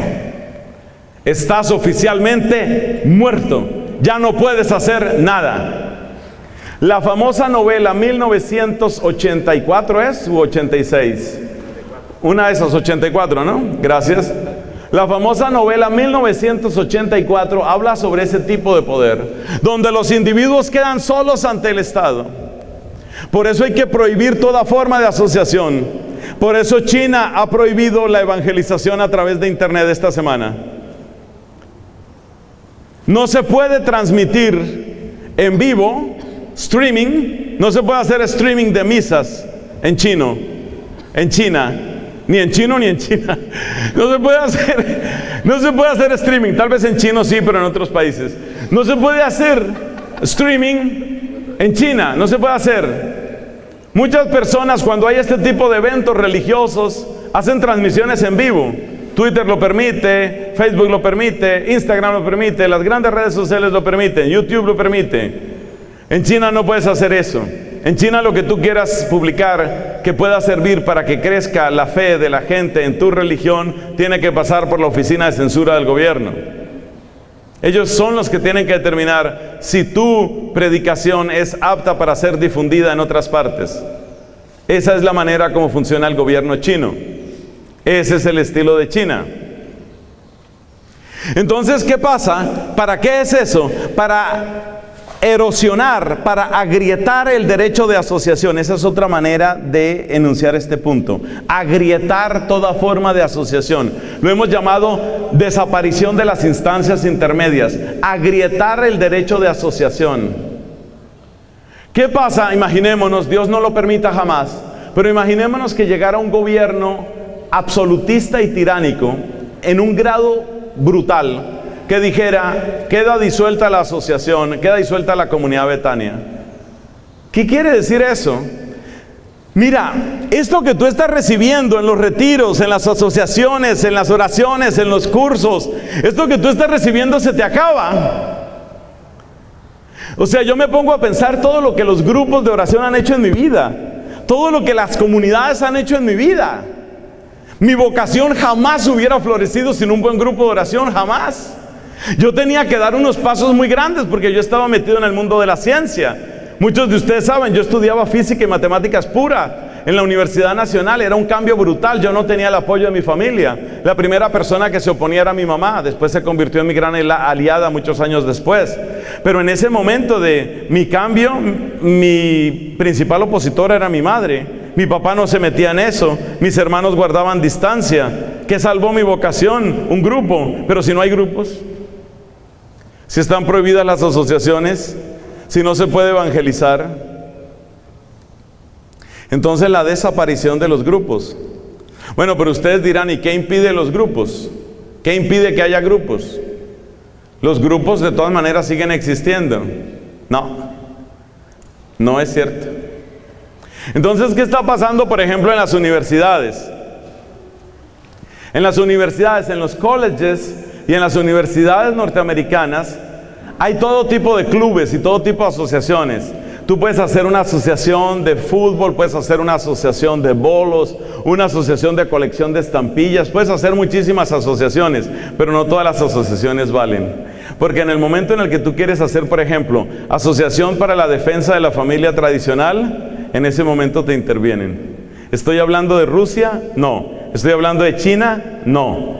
¿Estoy hablando de Corea del Norte? No. Estoy hablando de Estados Unidos. No en todas partes está prohibido, pero yo ya he conocido varios casos en que quieren hacer una asociación para defender estos derechos, estas mismas cosas de las que ustedes y yo estamos hablando, para defender esto.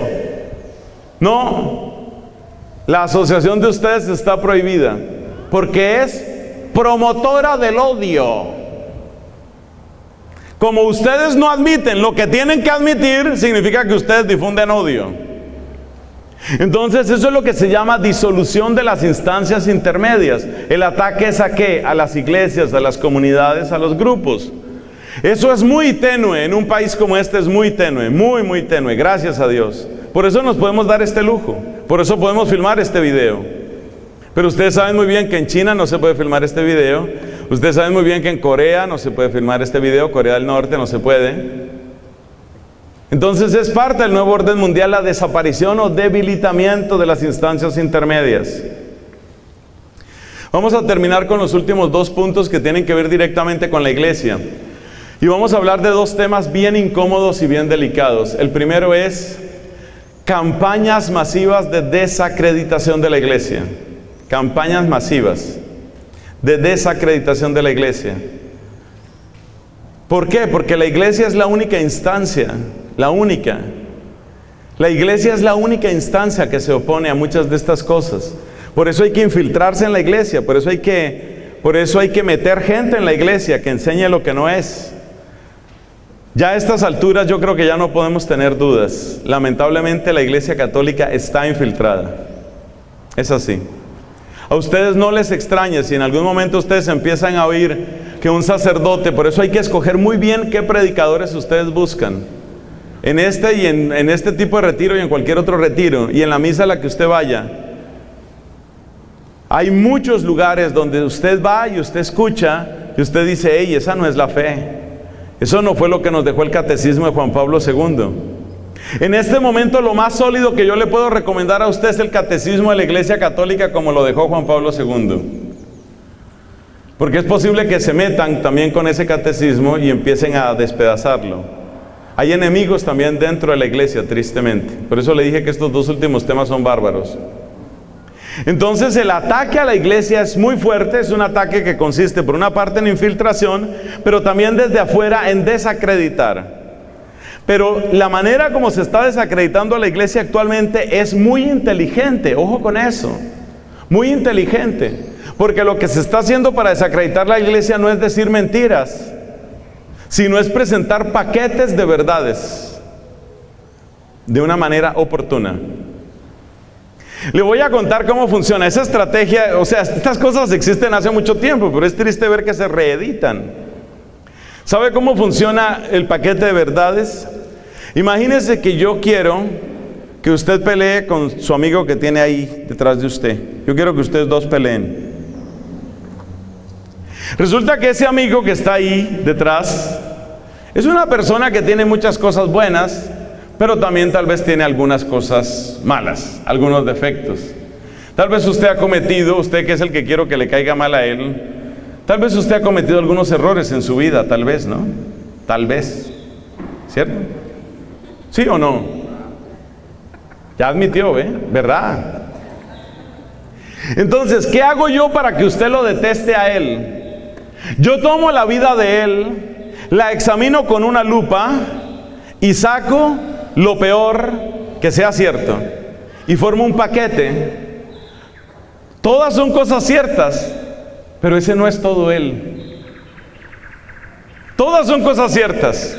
Por ejemplo, lo que nadie sabía de este señor: cuando él tenía 8 años de edad, en un cierto momento no se tomó la sopa.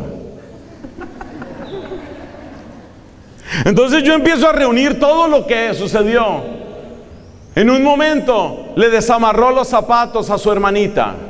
En otro momento no se tomó la sopa. Y en otro momento él decía que se iba a dormir, pero con una linterna leía libros debajo de las cobijas. Eso se llama selección de verdades. Y eso se lo están haciendo a la iglesia ahora. Es reunir todas las porquerías, especialmente de lo más repugnante que tiene la iglesia, que se llama abuso de menores.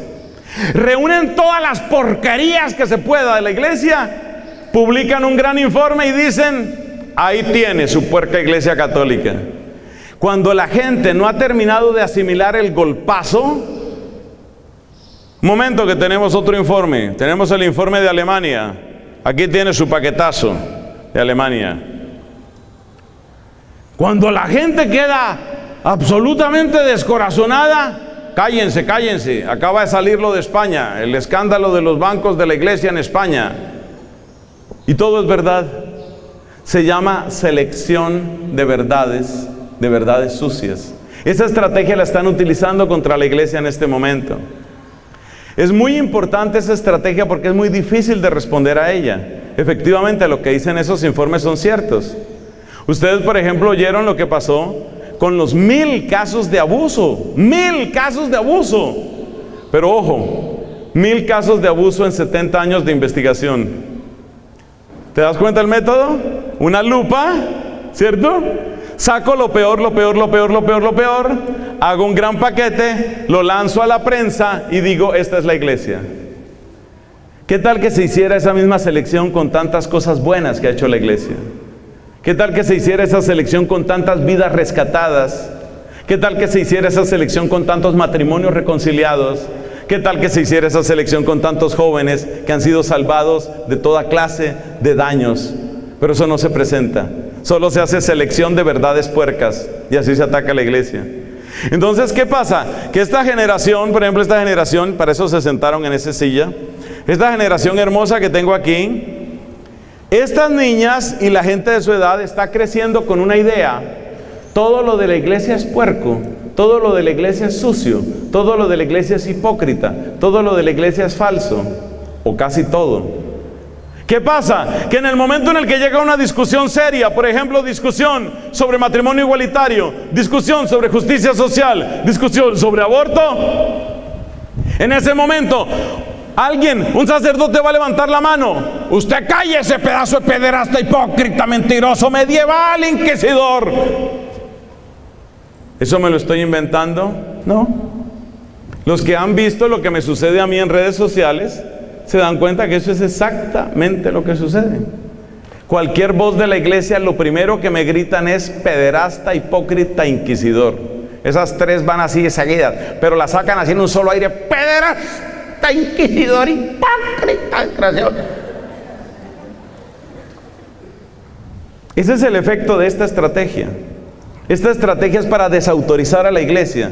¿Y cómo se logra? Se llama paquetes de verdades sucias. ¿Y cómo contradices tú eso? ¿Cómo logras tú restituir el nombre de la iglesia? Resulta que este caballero, que ciertamente no se tomó la sopa a los 8 años de edad, a lo largo de su vida, ya un poco larga, es mayor que yo, ojo, es mi mayor. A lo largo de su vida, este hombre ha hecho muchísimas cosas buenas. Pero yo no voy a mencionar ni una sola de ellas. Yo solo voy a mencionar el paquetazo de verdades sucias. Así se ataca a la iglesia.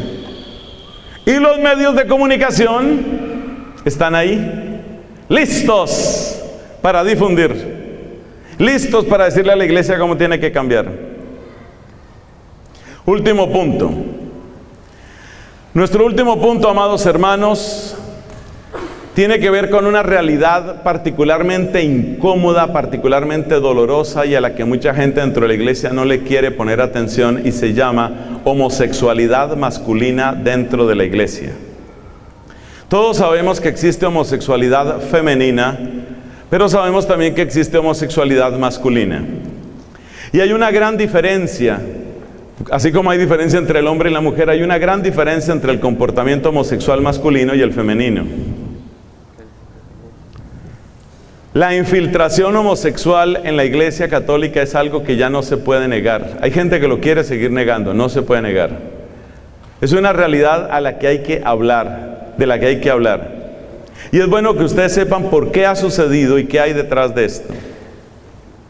Hay documentos muy serios que hablan de una verdadera infiltración, es decir, de personas que, teniendo plena conciencia de que no creen en Dios ni en nada, y mucho menos creen en la iglesia, buscan un camino de consagración para atacar a la iglesia desde dentro. Eso está sucediendo desde hace mucho tiempo. Y una de las maneras más eficaces de destruir a la iglesia y de producir el descrédito es a través de este tema homosexual. Pero aquí es necesario entender la diferencia que hay entre homosexualidad femenina y masculina. La gran mayoría de las personas que tienen una tendencia homosexual femenina fuerte, únicamente se concentran en un aspecto que es una especie de idealización de amor, de ternura, de compañía, de felicidad. Como quien dice, yo quiero llegar a esa experiencia, quiero vivir eso, ese ambiente que tiene amor, que tiene placer, que tiene alegría. Es decir, está pensando en la satisfacción de algo que tiene un gran componente emocional y personal. La homosexualidad masculina funciona de una manera distinta. Para entenderlo, hay que comprender qué sucede con el celibato en la Iglesia Católica. La persona célibe en la Iglesia Católica, en algunos momentos de su vida, experimenta soledad. Obviamente. La soledad que experimenta le puede llevar a muy diversas cosas. Le puede llevar, por ejemplo, a buscar una alternativa, y por eso algunas personas llegan a la conclusión, algunos sacerdotes llegan a la conclusión, realmente mi vida no es esta del celibato. Como dijo hace poco un sacerdote colombiano, me cansé de eso, él utilizó una palabra más fuerte, me cansé de eso, yo busco mi pareja. Entonces, ¿qué pasa cuando un sacerdote tiene una severa crisis en la parte afectiva, en la parte sexual, pero este sacerdote es heterosexual? Normalmente lo que sucede es que termina buscando una relación que sea satisfactoria, pero en esa relación satisfactoria va a entrar, por supuesto, una mujer, porque él es heterosexual. Como entra una mujer, la mujer finalmente se cansa de no ser ni una cosa ni otra. La mujer se cansa de no ser realmente, de no tener una verdadera plenitud, una verdadera realización. Cuando la mujer se cansa de eso, empieza a poner exigencias. De manera que la mayor parte de los sacerdotes que se retiran, sacerdotes heterosexuales que se retiran del ejercicio del ministerio, se han retirado por presión de la mujer, que se cansa de estar ahí como a la sombra, como escondida y no ser nada. O sea, si realmente me amas, vamos a poner esto en serio y vamos a hacer algo real. Es más o menos la actitud que toma la mujer. Y es comprensivo, porque eso es lo que una mujer quiere. Una mujer quiere tener hogar. No todo amor de los hombres o de las mujeres hacia los sacerdotes es un amor sucio. Yo he conocido y he experimentado amor muy hermoso, amor muy cercano y amor muy limpio, tanto de hombres como de mujeres. ¿Cómo sé yo si una mujer me quiere bien? Yo, Nelson Medina, ¿cómo sé si una mujer me quiere bien? Si esa mujer en algún momento empieza a sugerir que yo sea otra cosa que lo que yo soy, o sea, sacerdote, predicador, en el momento en el que una mujer empieza a sugerir cualquier otra cosa, así sea como chiste o como sea, en el momento en el que ella sugiere que yo llegue a hacer otra cosa, ahí sé, ese amor no va bien, eso no me conviene. Cuando una persona lo quiere a uno, pero lo quiere como uno es y quiere para que uno pueda seguir sirviendo a la iglesia, normalmente ese es un amor bueno, es un amor que construye y es un amor que incluso lo defiende a uno. Esa es la lógica de la persona heterosexual. El sacerdote heterosexual funciona así. Idealmente un sacerdote heterosexual debe terminar estabilizándose ¿en qué? Estabilizándose en que tiene amigos, tiene amigas, tiene personas más cercanas, pero se cuida mucho de que las personas que estén afectivamente cerca de él sean personas que respetan su vocación, quieren su vocación y quieren que él sea bueno en lo que es. Ese es el ideal del sacerdote. El sacerdote que está en ese plan va bien, ese va bien. O sea que obviamente uno sí tiene amigos, y uno sí tiene amigas, y uno sí tiene gente que lo quiere, y uno también quiere mucha gente. Pero hay que saber cómo se maneja eso. Cuando el sacerdote heterosexual no está bien en su parte afectiva o en su parte sexual, entonces termina vinculándose a una mujer con la que en realidad quiere construir una historia. Ahí es cuando sucede que la mujer termina fastidiándose de que no es ni una cosa ni otra y termina haciendo exigencias. Prácticamente todos los sacerdotes que ustedes vean que se retiran ya tienen detrás una historia de esas, sea conocida o no conocida. Después salen los nombres, eso no es tan importante. En fin, hay que pedir misericordia porque el que les está hablando siempre necesitará la oración de ustedes. Pero en este momento y por misericordia de Dios y desde hace mucho tiempo, yo lo que he sentido es alegría, alegría y más alegría de servir al Señor, sabiendo que tengo lo que ya tengo, que les dije, amigos, amigas, etcétera. Entonces, esa es la lógica heterosexual, tanto en la persona que tiene relaciones sanas como en la persona que tiene relaciones no tan sanas. Las relaciones no tan sanas terminan en una presión de la mujer, sálgase de ahí, porque si vamos a hacer algo, vamos a hacer algo. Y si no, ¿qué estamos haciendo?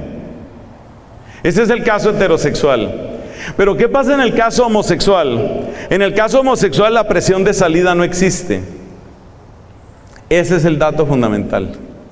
En el caso homosexual la presión de salida no existe. Entonces, ¿qué le pasa? A un sacerdote al que le gusta predicar y le gusta celebrar la Santa Misa, pero al mismo tiempo está profundamente enamorado y dependiente de una mujer que quiere tener hogar, ese sacerdote está desgarrado. El sacerdote heterosexual está desgarrado, y está desgarrado porque está experimentando el problema de que por una parte me gusta ser sacerdote, pero por otra parte también quisiera estar con ella. El sacerdote homosexual no está desgarrado. El sacerdote homosexual intenta integrar, dentro del ejercicio mismo del poder, intenta integrar las relaciones homosexuales. Como resultado de esto se va creando una mafia, es decir, se van creando pequeñas relaciones ocultas, pequeñas relaciones escondidas, a veces entre dos personas y a veces entre más personas, porque una de las características de la tendencia homosexual es la incapacidad de satisfacción. La duración promedio de una relación homosexual es de 18 meses, tanto en hombres como en mujeres. A veces las mujeres duran un poco más, las mujeres con esa tendencia. Eso quiere decir que la persona homosexual, el sacerdote con tendencia homosexual, pues evidentemente no solo va a tener esta experiencia con una persona, sino que la va a tener con más personas. Entonces empieza a formarse un club de personas que han tenido esa clase de experiencia y que se conocen entre ellos y que empiezan a defenderse entre ellos. El nombre que eso tiene es lobby gay. Eso existe. Eso ha existido en muchísimos seminarios, eso ha existido en muchísimas diócesis, eso ha existido en muchísimas comunidades religiosas y eso ha trepado por la iglesia, no sabemos hasta qué nivel, pero tenemos serias indicaciones de que ha habido más de un cardenal de la Iglesia Católica, que sería como el cargo más alto del que tengamos noticia, que tiene esas condiciones, esas características. El efecto de la infiltración homosexual en la iglesia es absolutamente devastador. Es una bomba atómica que explota sin cesar dentro de la iglesia. ¿Por qué les comento esto? Les comento esto porque ustedes tienen derecho a saberlo. Les comento esto porque necesitamos oraciones y penitencias y ayunos de ustedes para que la iglesia se limpie de esta situación. Es algo muy grave. Sobre todo es muy grave porque a medida que se van instalando en cargos de poder, ellos no quieren que nadie más suba. Porque evidentemente si una persona sube y es una persona que no comparte el estilo gay de ellos, es una persona que va a terminar denunciando y que va a terminar incomodando. Es una persona que rompe el lobby y por eso es una persona que no se quiere que suba. Si ustedes quieren de verdad trabajar por la iglesia, hay que orar mucho, hay que hacer ayuno, hay que hacer penitencia, especialmente por este tema. Por supuesto que toda infidelidad sacerdotal es dolorosa, pero la infidelidad que tiene que ver con el lobby gay es especialmente terrible, porque es algo que se perpetúa. La persona siente que la iglesia se convierte en su lugar perfecto para manejar su estilo de vida. Es el lugar perfecto, tiene poder, tiene dinero y tiene el tipo de placer que quiere.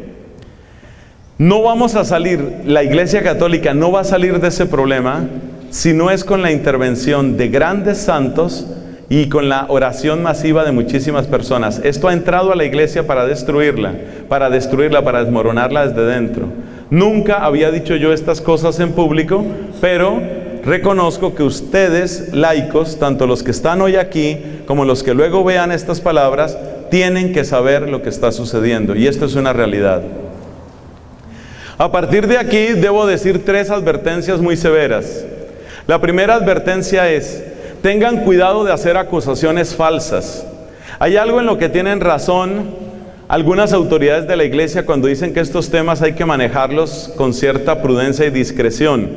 Sí tienen razón en algo, y es que es muy fácil, es demasiado fácil pasar de la sospecha a la calumnia, pasar a la acusación, y es muy grave destruir la fama de una persona simplemente por algo que usted vio. Ya hemos tenido varios casos en mi país y en otros países de sacerdotes que han sido acusados de desórdenes espantosos, han sido acusados de cosas terribles y eran puras calumnias, eran puras venganzas. Hay que tener mucho cuidado con eso, mucho cuidado. Entonces lo primero es cuidado con las acusaciones, y en general siempre hay que tener la presunción de inocencia, como en cualquier otro caso. Siempre presunción de inocencia. ¿Existe el lobby gay en la iglesia en muchos lugares? Sí. ¿En muchísimas diócesis? Sí. ¿Ha entrado eso en Bolivia? Sí. ¿En qué lugares específicos? ¿Qué personas específicas? No tengo suficiente certeza como para hablar, y no es el lugar para hacerlo. Este no sería el lugar para hacerlo. Pero eso sí ha sucedido en Bolivia. Eso sí ha sucedido en Colombia. Eso sí ha entrado de lleno en algunas comunidades religiosas, en unas más que en otras. Ha habido comunidades en las que han tenido que intervenir y han tenido que sacar al provincial y a varios consejeros. Pasó en una comunidad de mi país, una comunidad religiosa de mi país hace unos pocos años. Entonces lo primero es eso, cuidado con las acusaciones falsas. Segundo, si alguno de sus hijos, yo sé que lo que voy a decir suena absurdo, si alguno de sus hijos quiere ser sacerdote, la manera no es impedírselo. Procuren que sus hijos entren a una edad madura y háblenles claro de este problema. Es una de las razones por las que yo estoy planteándolo así. Hablen claro, a sus hijos háblenles claro de esto. Háblenles claro de que existe esta situación. Yo dentro de mi comunidad me he tomado el trabajo de hablar claro también así. Quiere decir que a los que recién entran a mi comunidad dominicana en Colombia, un lenguaje que les damos, una consigna que les damos es: si cualquier sacerdote religioso de nuestra propia comunidad o de otra comunidad pretende involucrarlo a usted en alguna relación, usted en ese momento debe hablar. Y eso es el segundo consejo. Si un amigo de ustedes quiere entrar de sacerdote, si un amigo de ustedes quiere hacer camino en la vida religiosa, si un hijo de ustedes quiere hacerlo, procuren que tenga una gran madurez, porque va a entrar a pelear contra leones con bastante probabilidad. Y los leones no solo están afuera en el mundo, están también dentro de la iglesia. Pero después de advertirle, dígale algo. Por ejemplo, para el caso de que sea su hijo, dígale algo. Dígale: hijo, usted tiene que saber a dónde se está metiendo. Y en el momento en el que haya un problema, que puede haberlo, en el momento en el que haya cualquier problema, levante la voz, hable. Aquí está su papá, aquí está su amigo, hable. El peor daño que se comete con las personas que han sido abusadas es no creerles. Muchas niñas que han sido abusadas en su infancia han tratado de hablar con la mamá y la mamá les dice: hija, ¿qué son esas porquerías? ¿Usted qué se la pasa viendo? Deje de inventar cosas. Es lo peor que se le puede decir a una pobre niña que ha sido manoseada o que ha sido abusada. Tengan mucho cuidado con eso. Lo mismo vale para esto. Si un amigo de ustedes les habla de problemas de este tamaño, de este calibre dentro de la iglesia católica, ustedes díganle a él lo que estás diciendo es supremamente grave. Yo parto de la base de que tú estás diciendo la verdad, pero esto es muy grave y esto hay que llevarlo hasta el máximo nivel. La tercera recomendación es, también ahí es necesario que haya comunidades sólidas. Supongamos que en un determinado seminario, el que fuera, de este país o de otro país, pero supongamos de este país, supongamos que en un seminario se presenta una situación de estas.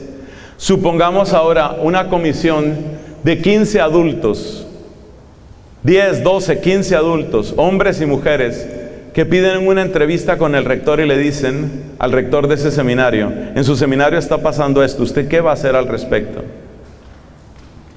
Lo que les quiero decir, y esta es mi tercera recomendación, es, ustedes como laicos, ustedes también tienen potestad. Ustedes como laicos también pueden intervenir, pero la manera de intervenir es unidos. La manera de intervenir es en comunidad. La manera de intervenir es conectados unos con otros. Amigos, soy plenamente consciente de que ha sido un desarrollo bastante largo, pero no había manera de acortarlo más. Y creo que es muy importante que estemos enterados de esto. Hay algo que se llama nuevo orden mundial. Realmente hay gente que está pensando en destruir la iglesia hasta sus cimientos, hacerla desaparecer completamente. No es solamente el Islam el que quiere eso. Entrevistaban a uno de los califas estos del Estado Islámico y él decía, nuestro propósito es que desaparezca toda huella, sombra o persona del cristianismo en esta región. Arrasar completamente. Ustedes sepan que el demonio nunca juega, nunca. El ataque del demonio siempre es en serio y hasta el fondo, y es destrucción total. Pero lo que dijimos en la homilía, esta mañana lo podemos repetir ahora. De un material muy triste está hecho la iglesia, de un barro muy triste y muy sucio, porque todos somos pecadores, pero estos pecadores somos pecadores, ¿cómo era? Amados, redimidos y esperanzados. Gloria al Padre, al Hijo y al Espíritu Santo.